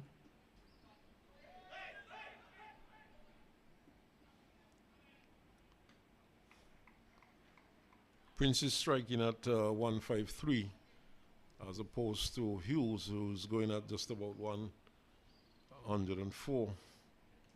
The strike weight, that is. You see that he had some difficulty in getting the ball into the gaps.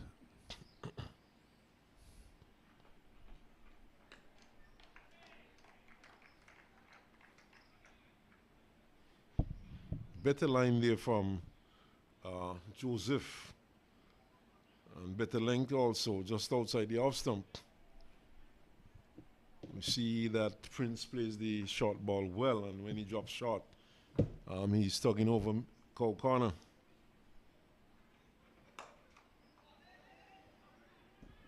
He's going again, but no boundary this time. That one actually came from the inner portion of the bat, inner edge. He got 2 nonetheless. So Useful runs, of course. very useful over.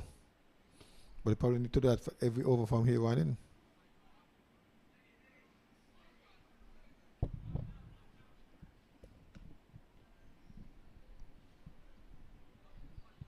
So 10 overs to go, 81 runs to get, and they're still at the 8 runs per over required.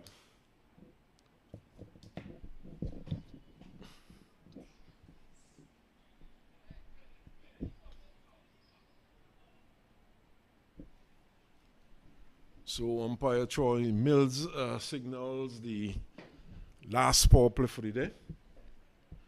204 for 5. 80 runs required.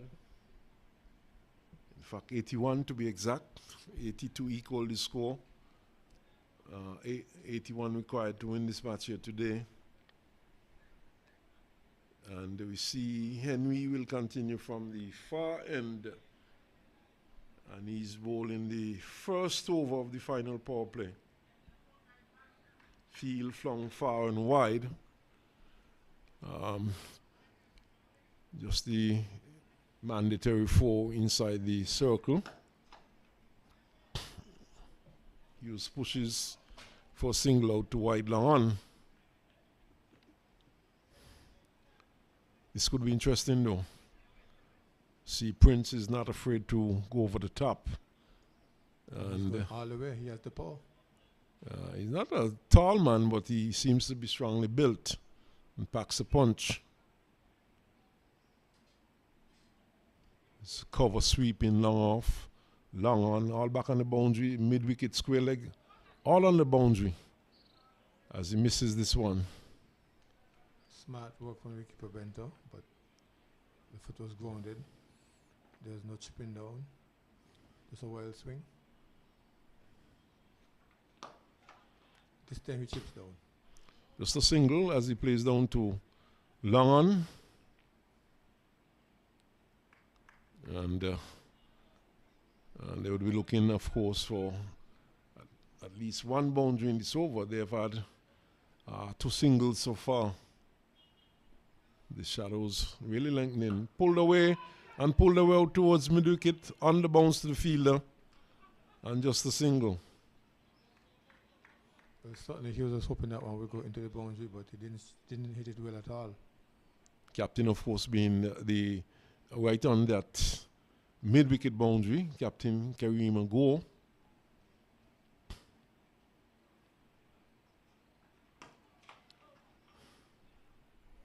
Spin though, he's keeping Prince a bit quiet. Yeah, they're only managing singles from this over.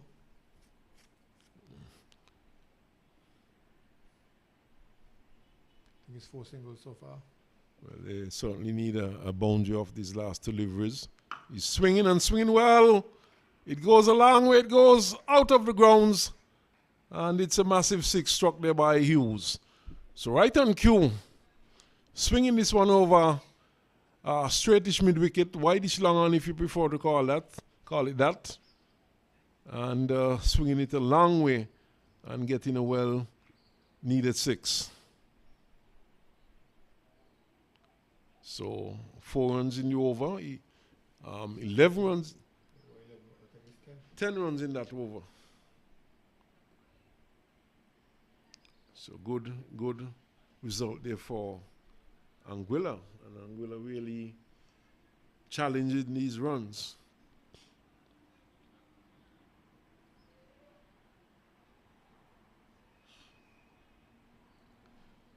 There's no holding back at this point.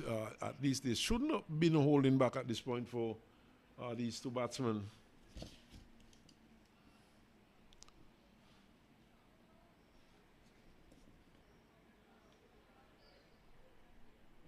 Um, 77 runs needed at this point. And 9 overs.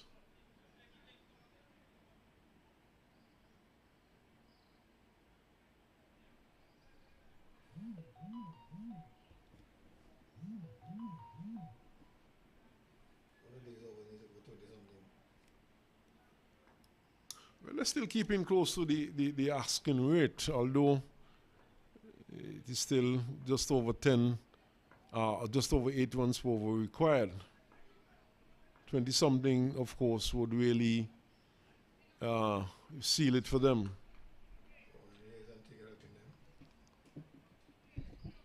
One wide given. I think that was pretty close to the tram line, the bowler. I think it's a wide, yeah. Well, they say the line belongs to the umpire. Of course. Bowler not convinced that that one had, gone wide. But the umpire quickly made his decision. You see Prince now moving across to off and swinging into the onside. So that premeditated move, just going across to off and swinging. Go having a conversation there with umpire Randolph.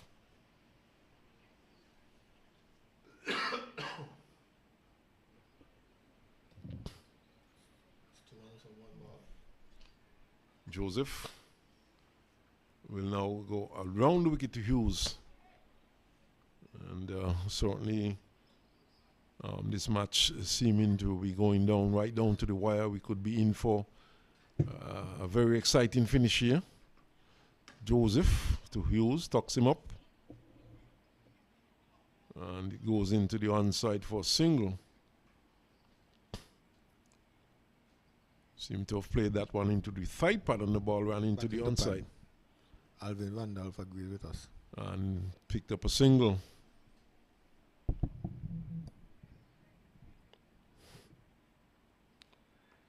So there's a short third man, backward point on the boundary, cover on the boundary. Good result here for Antigua right up in the black hole and kept out there by Prince. They prescribed delivery, a Yorker, and you got it on target. It wasn't overpitched. There's a mid-off in place. And there's also long and mid-wicket on the boundary. Square leg next to the umpire now. Short, fine leg. He's playing that and he's out. Edge taken. Prince, oh my goodness, Joseph is doing cartwheels. Well, we have a Sinclair here at Warren Park. Joseph taking the wicket and doing cartwheels. It's good to see the sportsman walking. As soon as he edged that ball, he was on his way. He was walking. He didn't wait for the umpire. Well, it almost came off the face of the bat. That was really a thick edge. And it went to the keeper, who took the catch.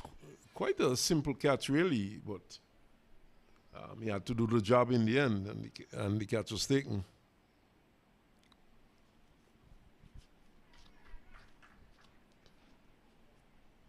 It is said that Australians don't walk. Australians don't walk, they just stand there and wait for the umpire to put their finger. Well, it's not just the Australians alone.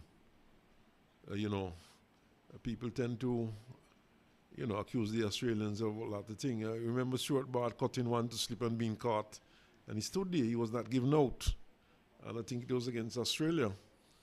You probably learned from them. No, I don't think so. There are few batsmen, especially in modern day cricket, and I don't think it has anything to do with the Australians. There are few batsmen in modern day cricket who tend to walk. Brian Lara, he was one of those who walked a lot. And, if he would have played in the days of the RSC, he would have made a lot more runs, because there were many times when he was given out and it was obvious that he was not out. Oh, yes. But I don't think it lies wholly and solely with the Australians, and I don't think they've taught anybody not to walk. I've looked at enough cricket to know that this is something that is worldwide. The players generally do not like to walk. I mean, nowadays, as a matter of fact, players are, the ball is taking edge, and players are asking for review. And when it is reviewed, I've seen it happen several times, especially recently. When you look at the review, the edge has been taken, and so you wonder how come a player did not feel that one.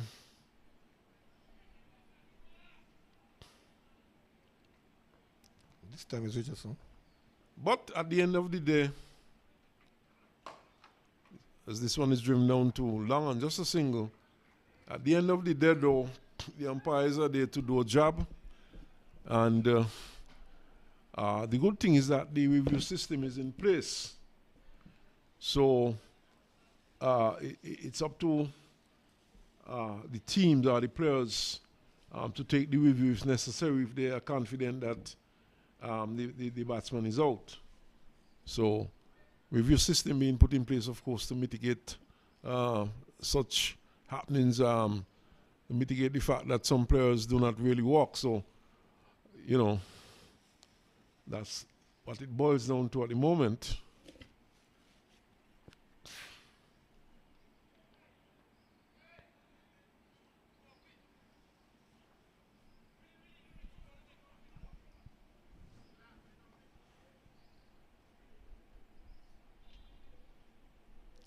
So a lot rests on the shoulders of Hughes. It's 218 now. And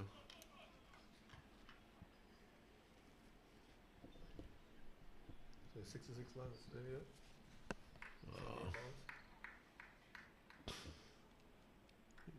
267 runs, in fact. Scoreboard says 217. Get some confirmation.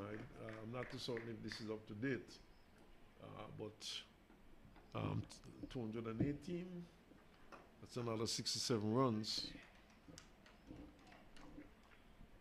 47 balls.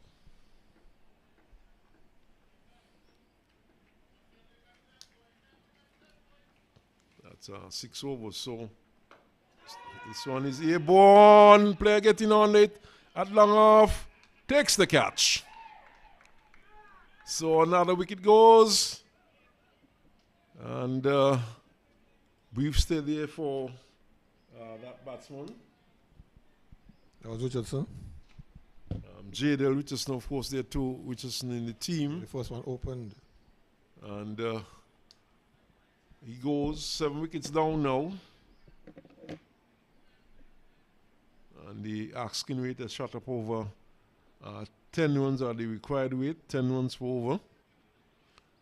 So Anguilla losing the plot a bit.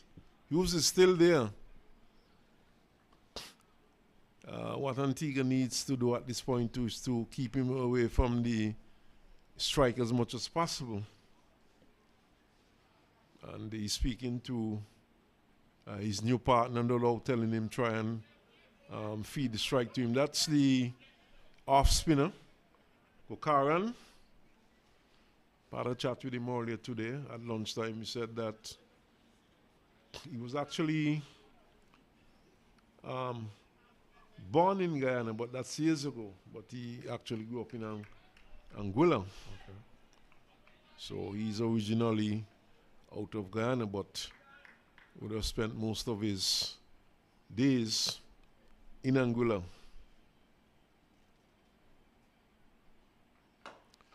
So Henry picking up another wicket, and now bowling at that delivery. The ball played back up on the offside, and he feels to his own bowling. So cover, long off, long on, mid-wicket. All back on the boundary, gets a short one, doesn't capitalize on it, punches it straight to extra cover. Go is there.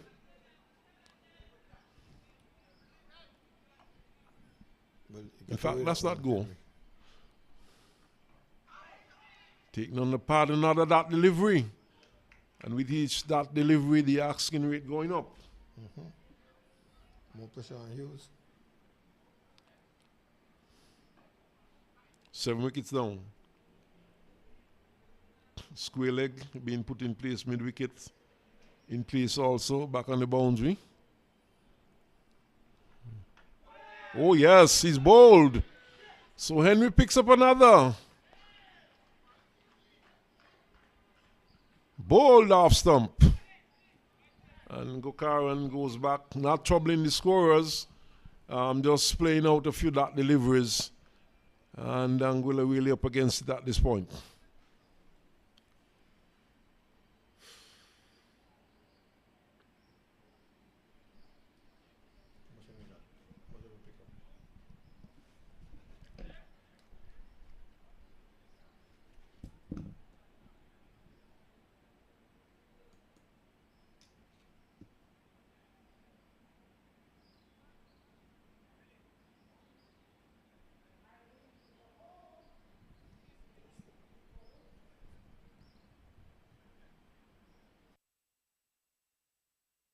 Henry has completed his 10 overs and he has bowled 2 maidens, conceded 49 runs. He's picked up 6 wickets. I thought so. He's the one who was knocking back the batsman. Picked up Hamilton. Excellent spell by Henry. In fact, he's the one who started the slide for Antigua and Barbuda. Whereas there was this century opening partnership, he certainly came on and dragged things back for them, picking up some quick wickets and putting Antigua back in the ascendancy. And when things seemed to be getting out of hand, he was able to pick up wickets also, get the wicket of Hamilton, who is dangerous. Here is Hughes playing into the onside and takes a single. I think the field is spread. I think the field is spread for just that purpose, to have Hughes expose the number 10 batsman. Well, we saw James doing that, not really looking to take most of the strike when he had numbers, even numbers 9, but numbers 10 and 11 in, and in the end, he had to try and hit out a little too late, and he perished.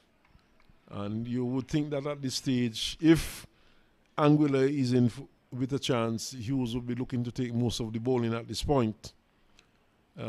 Singles are not going to help him at this point, so he at the non-striker's end is not going to help the cause, and he is one outside the off stump. And this is what I'm speaking about. That's a dot delivery. And with each dot delivery, the asking rate goes up. And this is why it was so critical for Hughes to try and take most of the strike.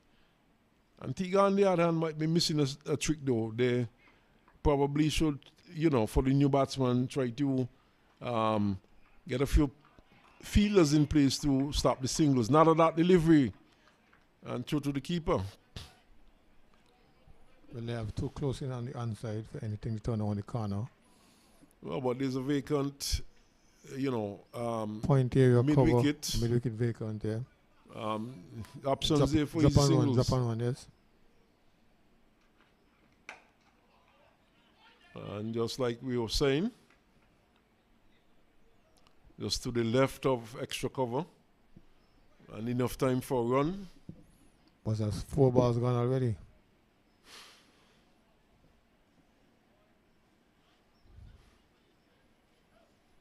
Hughes would be thinking in terms of hitting out. He has to. 4 balls, 2 singles, and you require about almost 10 and over. Bowler should bowl it a bit wide though. That's not smart cricket at all. Too straight. On the pads and turn down to fine leg for 4 runs. Yeah, that's still not enough. Still not enough, but a maximum here could make a difference.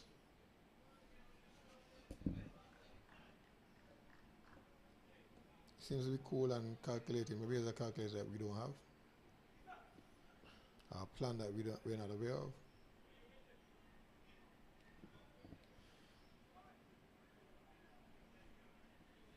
Everybody on the inside is back. The man now the cover boundary comes in.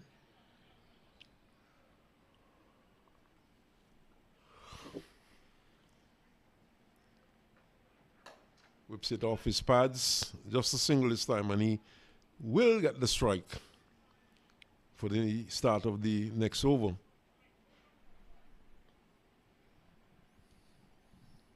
Maybe he has a 20-something runs in 1 over planned. So it's just another 6 over 60 runs and then exactly 10 runs per over required. So they certainly do need a big over at this juncture. Not necessarily a 20-something runs, as you would say, but something big. Maybe a 15, 16 run over.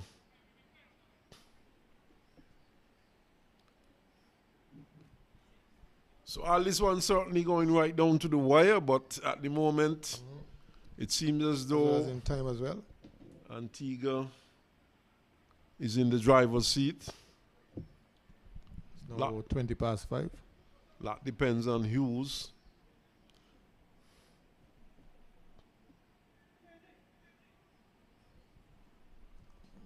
And the ball will be coming onto the bat because another pacer is coming on. It looks like tongue.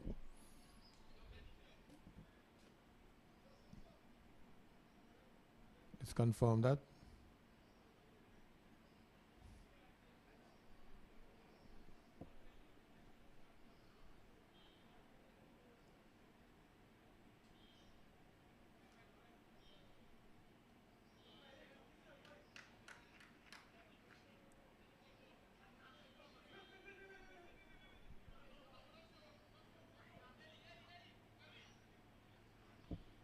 Number 72, of course.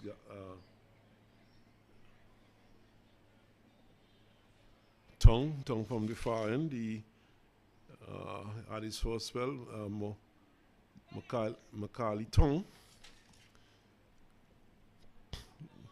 Operated previously from the media center end. They switched because Jockey Joseph came from the media center end. And now Tongue is at the southern end. They're switching around. So it's Hughes. Taking on the pad, taking high up. Looking to charge the bowler stepping out of his crease. And I'll, sometimes, sometimes I think if some batsmen stay still, they could be more effective. We see bowlers making all sort of moves, all sort of movement around in the crease, not being able to get back onto ball and not being able to be effective in scoring runs.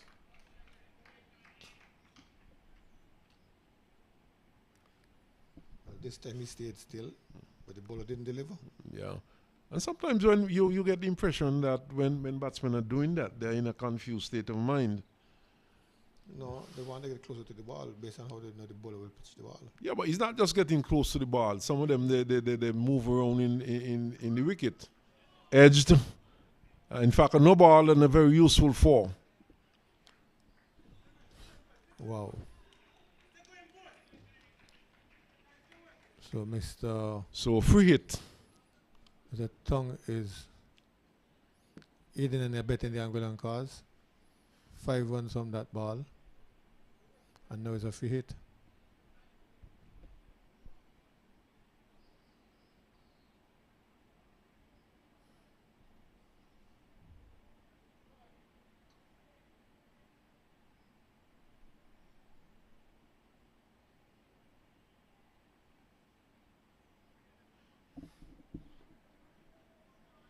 Execution is important at this stage of the game. And here's where a bowler would be expected to execute well, execute properly. So far, Tongue has overstepped. Free hit, but it goes straight up to widest long and just a single. So, in the end, a good result for Antigua and Barbuda. So, 6 runs in the over so far. Should you have taken that single? I would suggest not.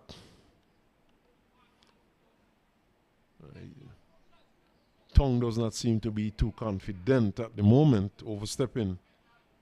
But certainly he handled that free hit quite well. He bowled the ball right up in the block hole, and forcing Hughes to play it down to widest long on and just a single. But exposing White, who pushes into the offside and gets another single.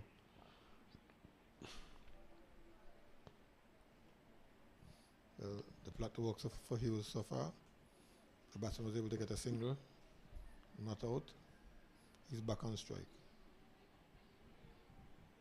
Hughes incidentally is on 46. And he has used up some 36 deliveries to get there. With 3 4s and 3 6s. Swan is out towards mid-wicket on the bounce. Full toss.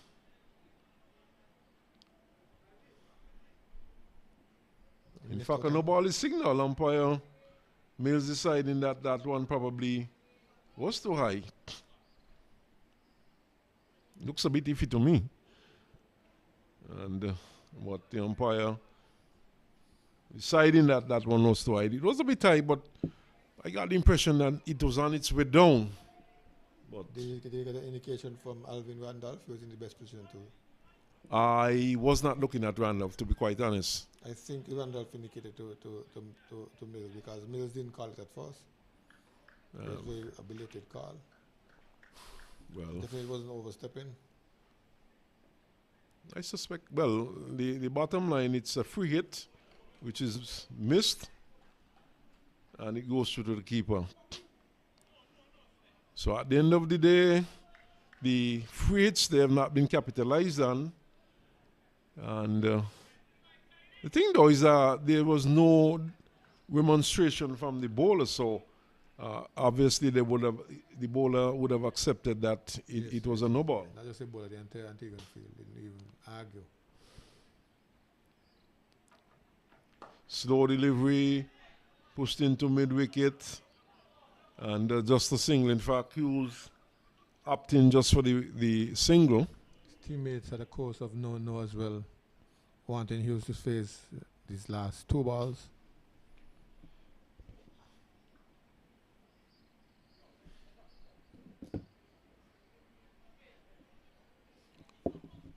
Shadows really lengthening at this point. Oh yes, it's after 5. It's almost down to 5:30, going for 6. Might have to turn the lights on now.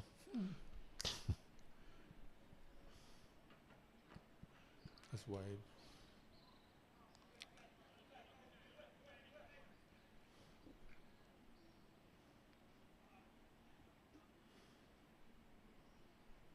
Not a very good over from Tongue. We saw no balls, wide. So far, he has gotten away with the no balls. It's just that he has bowled a few extra. It could cost him in the end, though. This is much better. And keeps a bit low and goes through to the keeper. And in the end, he completed a good over. Just bowling outside the off stump, moving slightly away from Hughes. Keeps Hughes well off the strike. And a good result in the end. So, in the end, coming back well.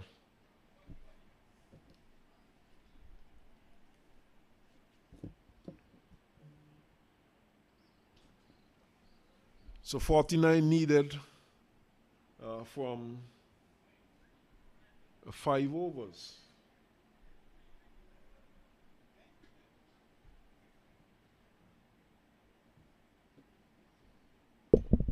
It's 236. The scoreboard shows 234.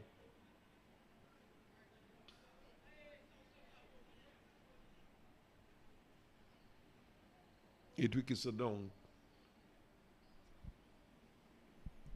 Discussion between Jawaki and, in fact, Francis comes back.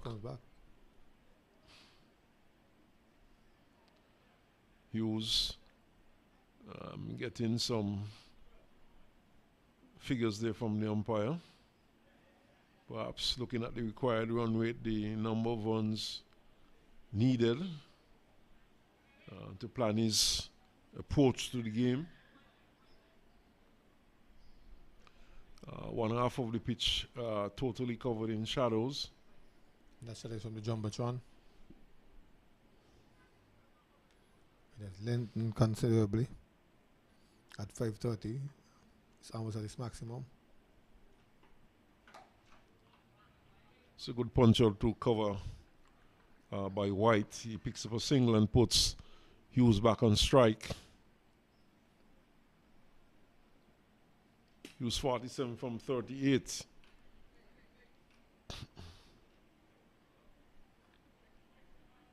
There's a short third man, a point, cover sweeping. Third man goes back. In fact, finally goes back. Everyone on the onside is deep. We're inviting the single on the onside.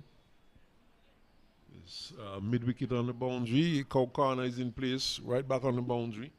Long on, long off in place. And no deep field apart from the long off on the offside. Everything of 4 is on the offside.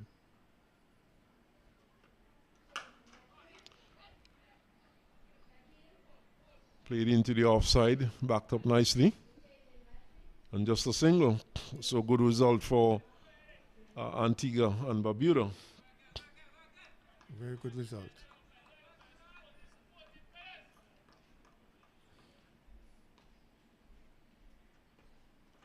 In the air, going down towards third man, just a single. Well, it was a swipe off the outer edge.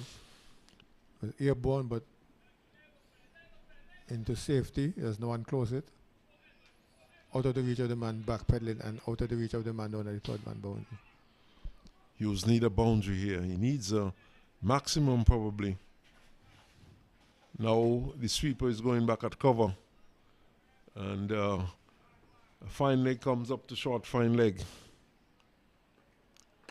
He's playing this one into the onside up to Cow corner, gets just a single. So going according to plan for Antigua and Barbuda. Just singles in the over so far.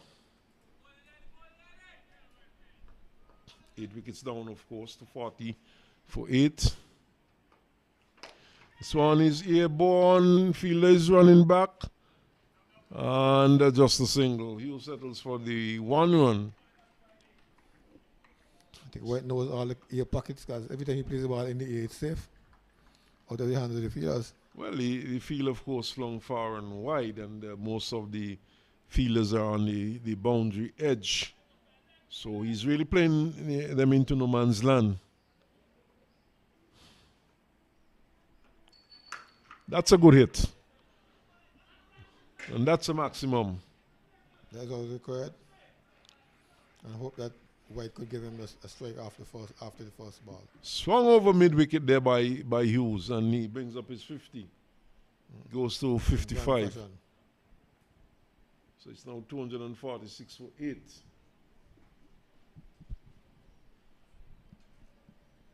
$40 from 24? Or 49 from 24? It should be a little less than that. 244. It should be 41 from 4. Still 10 runs for over required. So the Anguilla team, of course, do need boundaries in each over. And of course, maximums would help. Big over, of course, could make a difference. Yes, Joseph comes back from the far end. Joseph not happy with his run up, remarking his run after those no balls in the previous over. Bowling into the shaded part of In the fact, field. it was Tong who delivered those over. This is a bowling change from the far end. Joseph replacing Tong.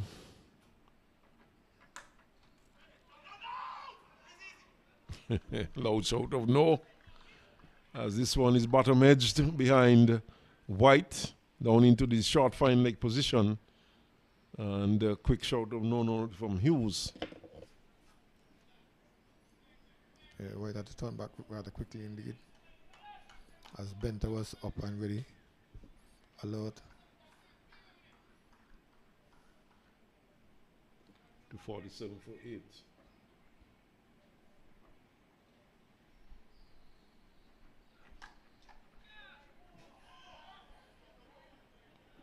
And a very useful boundary there.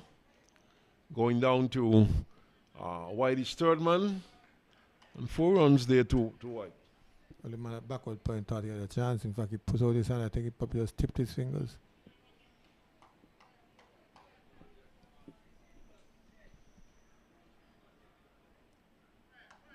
Tong had 5 overs for 29 runs. And Joaquin Joseph is in his 8th over. Conceded 42 runs so far. And picked up 1 wicket. So, boundary in the over so far, followed by a single. And of course, Anguilla would like to maintain a run rate of at least 10 runs per over. And anything above 10 is a bonus. And I'm sure Hughes would be looking to clear the boundary in this over. The wind has not been a factor today. You've scarcely had a breeze. It has been a very still day in terms of the wind factor. The trees in the distance are hardly moving. Oh my. Steps out, no ball. Called rather early, so that must have been an overstep. And the free hit indeed.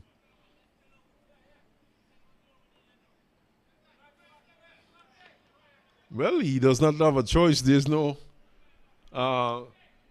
technology in place to pick up the no ball. So at this level, umpire's word. That's it. The umpire's word. So he has no choice but to call it early. And there goes. Punished this time. There goes the free hit. 6 of them. Struck over straight long on. And into the stands. 6 runs to Hughes. This is getting closer.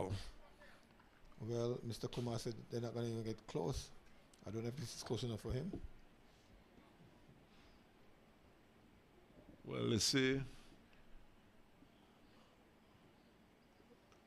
A miss is as good as a mile. Steps out, plays it. Oh my goodness. Another no ball. Tempted catch there. Just a single this time. Another no ball. This is poor cricket. But Antigua trying hard to lose the game. From Joseph.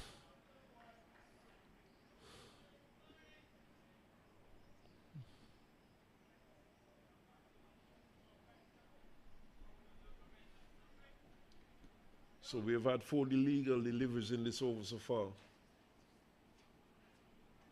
It's now 260. 224. 25 runs required.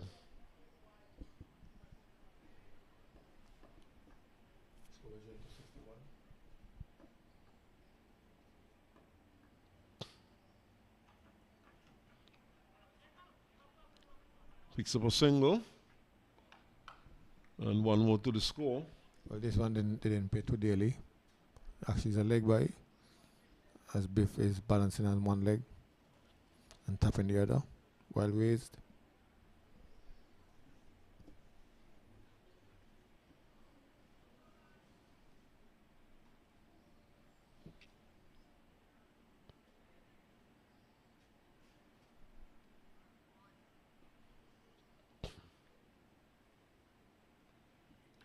Another 25, 26 run outside the off stump, and Hughes is looking to stay down to third man, misses. Through, it goes to the keeper. So, most importantly for Anguilla, the asking rate has dropped below 10. And it's just about 8 runs per over required. And a spate of no balls, free hits. One of those free hits going for a maximum. Has worked terribly against the Antiguan team.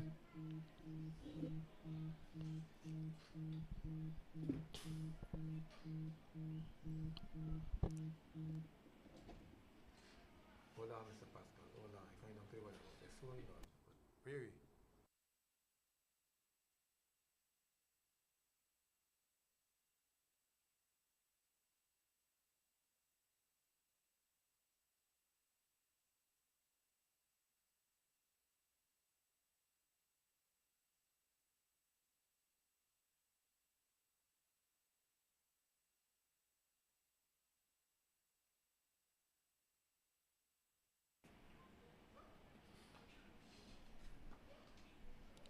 So Francis is back. Bowls a slow delivery, beats the batsman White outside the off stump. So it goes to the keeper. Hello, David. David taking a long while to close the light.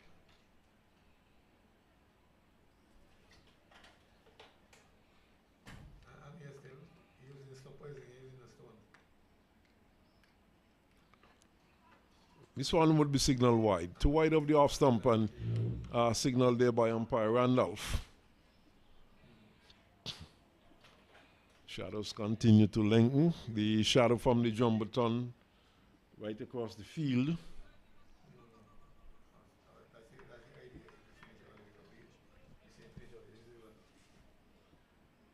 To 63 it is for 8.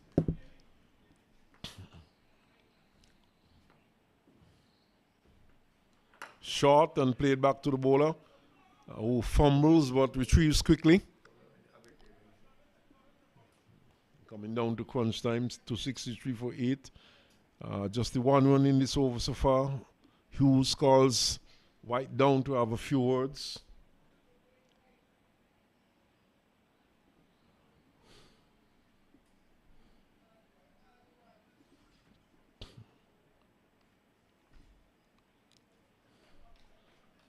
And in the meantime, Karine Go takes the opportunity to have some words with his bowler.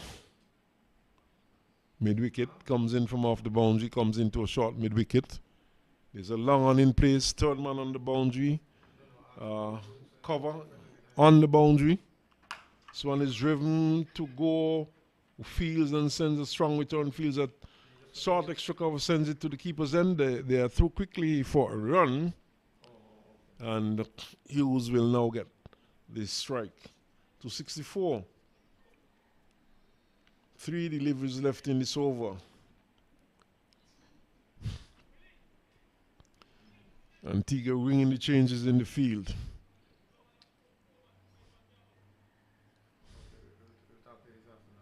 Point in place. Cover inside the circle. Extra cover. There's a long off. Short third man. Straight mid-wicket goes back to cow corner.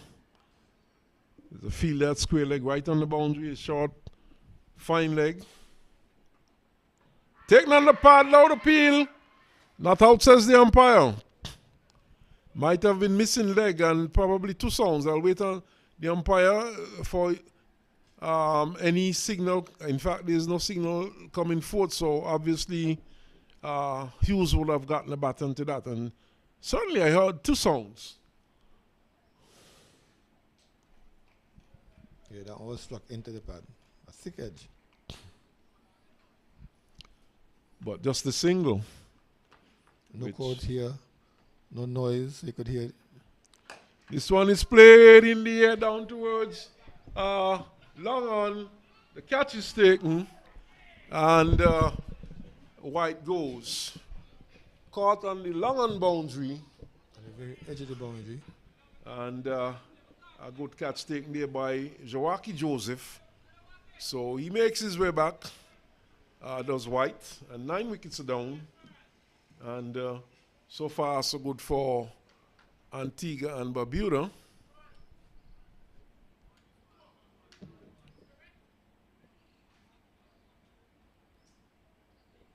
Umpire, of course, checking with the score, ensuring that the scoreboard is correct. Very critical at this point that scoreboard is correct. Of course, the on-field, the umpires are guided by the scoreboard. And it's always important that the scoreboard remain accurate to aid the on-field umpires. Of course, there's always the official umpires in the official scores in place. And they are the ones that gives the actual scores. But 265 it is, another 20 runs needed, and 13 deliveries left. Still possible for Anguilla. Last man at the crease, and certainly he would have to keep this one out. Outside the off stump, he picks up the line and lobs it through to the keeper, but was a good over from Francis. So another 20 runs needed, and 12 deliveries in which to get these 20 runs. Still quite possible. And Hughes is there still, and once he's there still, anything is possible in this game. But of course, he does not have the luxury of wickets in hand. So it's Joseph back. And certainly he was aiding at abetting the Antiguan cause in the last over. Oh, yes. Spate of no balls. The whole ground almost bathed in shadows now.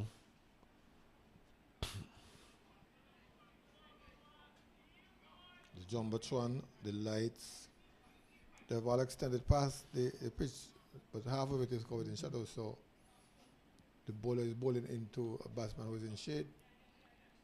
Probably the best part of the day for them. So it's been a long day. We are heading up towards 6 o'clock, 5:40 by my watch. And certainly just about that time.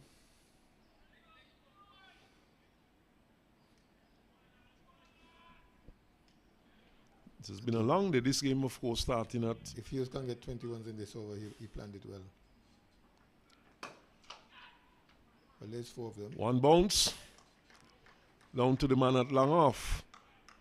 And not 4 as you anticipated. Oh, there's a man down here. I could hardly see him. Well, at this stage of the game, it's expected that you would have long on and long off in place. There's also mid-wicket back on the boundary. All on the boundary edge. There's also cover sweeping. Edges. And good result again for Antigua, going down to short fine leg. Where it was fielded by Tong. But clearly he's looking for all maximums, no, not even 4s. Antigua team very vocal at this point. There's yet another over to come.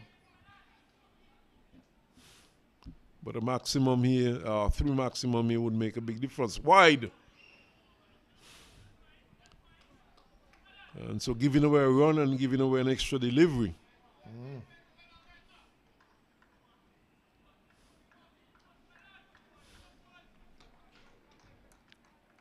I wonder if this is close enough for Mr. Kumar. Well, we'll see. Yeah. Plays it down. To wide is long on. No run.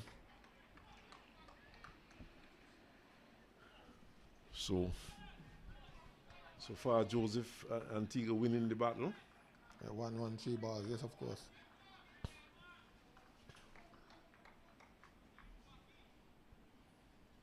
Pressure mounting and outside the off stump, another wide. So 2 runs, 3 balls.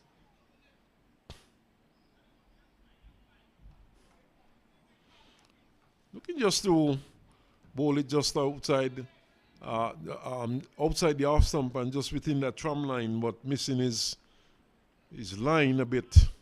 Joseph. He still doesn't want to go too close to the blade. That's what I'm talking about. In the air, 6 runs. Right, he doesn't want to go too close to that blade. Over the man at long on and struck away for 6. So good result there for Anguilla. 2 more of those and the game could be over. And 2 more deliveries and it's over. Joseph guilty of over pitching. Full toss and swung over long on over that fielder down there, headed for 6. Change line. Think he would be looking to angle it across. Hughes coming from over the wicket to the left-hander. But Hughes doesn't mind. As long as he gets into his wheelhouse, he's going with them. He's adjusting his line to make sure that he doesn't get too much across. So he's changed the guard. He's probably battling leg some now. Looks more like a middle stump guard to me.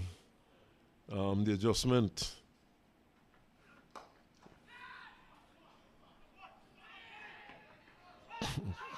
Looking for the second run in the end, decided against it, perhaps thinking in terms of having the striker in the next over. Initially, he turned as if he was looking for the second run, but then decided against it and perhaps realized that he needed to be there for the final over. So you should just block this one. That's the message to the number 11 batsman. Just another 11 runs required.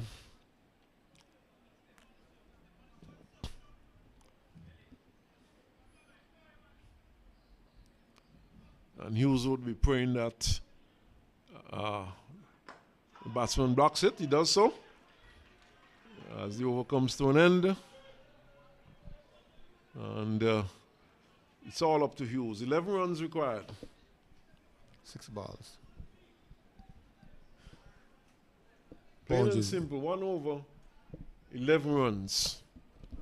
Whichever way it goes, you can do the maths. Anguilla gave a valiant effort at this. They've proved Mr. Kumar wrong by saying they're not even getting close. This is close enough for me. This is dangerously close. 274 for 9. But Francis, who seems to be a canny bowler, will bowl the last over. No, in fact, that looks like the spinner, Henry. In fact, I think Henry would have bowled out. So that's perhaps Francis. Let's see his numbers when he turns. The number almost looks like, I said I'm slightly turned just now. It looks like Francis. Francis will bowl the final over. 80, that's Francis.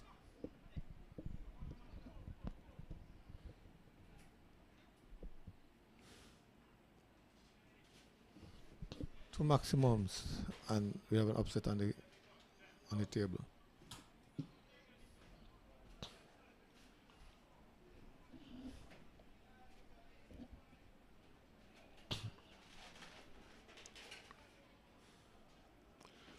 And this goes back to the experience of Chesney Hughes. Powerfully driven, up to long off. He's looking for a second run.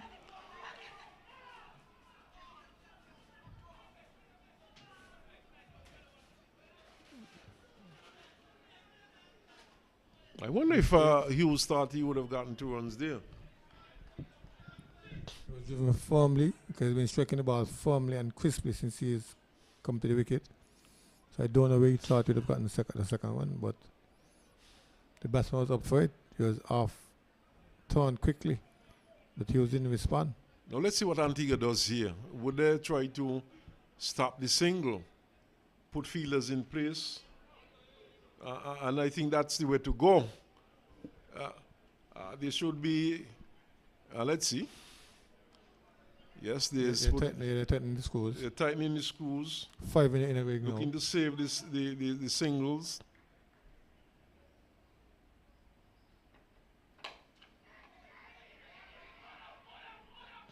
Oh my goodness. That should have been a run out.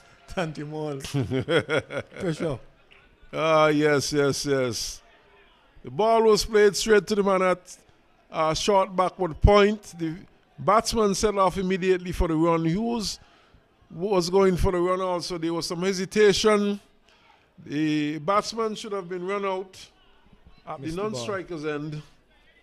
Throw came back to the bowler. He dropped it. And that was the end of that. The batsman was able to get safely home. And that's batsman, of course, being Landiford. The last man. Struck powerfully back. 6 runs.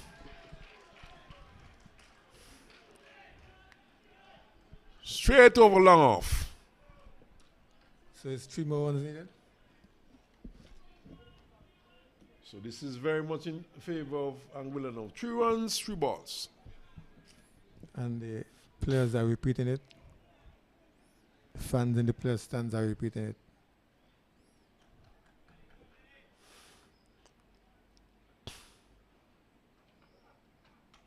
That's it.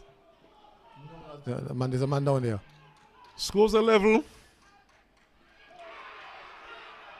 Oh, yes, he's run out. My word. Hughes does not think so. Oh, they're cock-a-hoop. My word. This was really a tantamount affair. Hughes is arguing that the ball wasn't in the keeper's hand. Hughes is not convinced that he's run out. But obviously the ball fell onto the stumps. The umpire have given you out to use. How can he determine that the ball fell from his hand? That's very difficult to determine. I'm not saying that the umpire is wrong or right, but we do not have the benefit of the replay, and the umpires made a decision. And at the end of the day, if the umpires made a decision, that's the end of that. The Antigua team is not too concerned, but certainly we had a nail biter here, and Anguilla falling 1 run short of 284 to get victory. But that's the end of story. Anguilla 283 all out, chasing, looking to score 284. And it's been a long day, Al. And Hughes was the last man to go. He was run out. Wow. No, I don't know where to come to you. was run out for 78, and Anguilla losing by 1 run. And that's it from us here on behalf of Al Edwards. That's it from us here until we turn here on Thursday for a matchup. And that matchup, of course, would be St. Kitts versus Nevis. And we'll be back here on Thursday. So good evening from us here at Warner Park.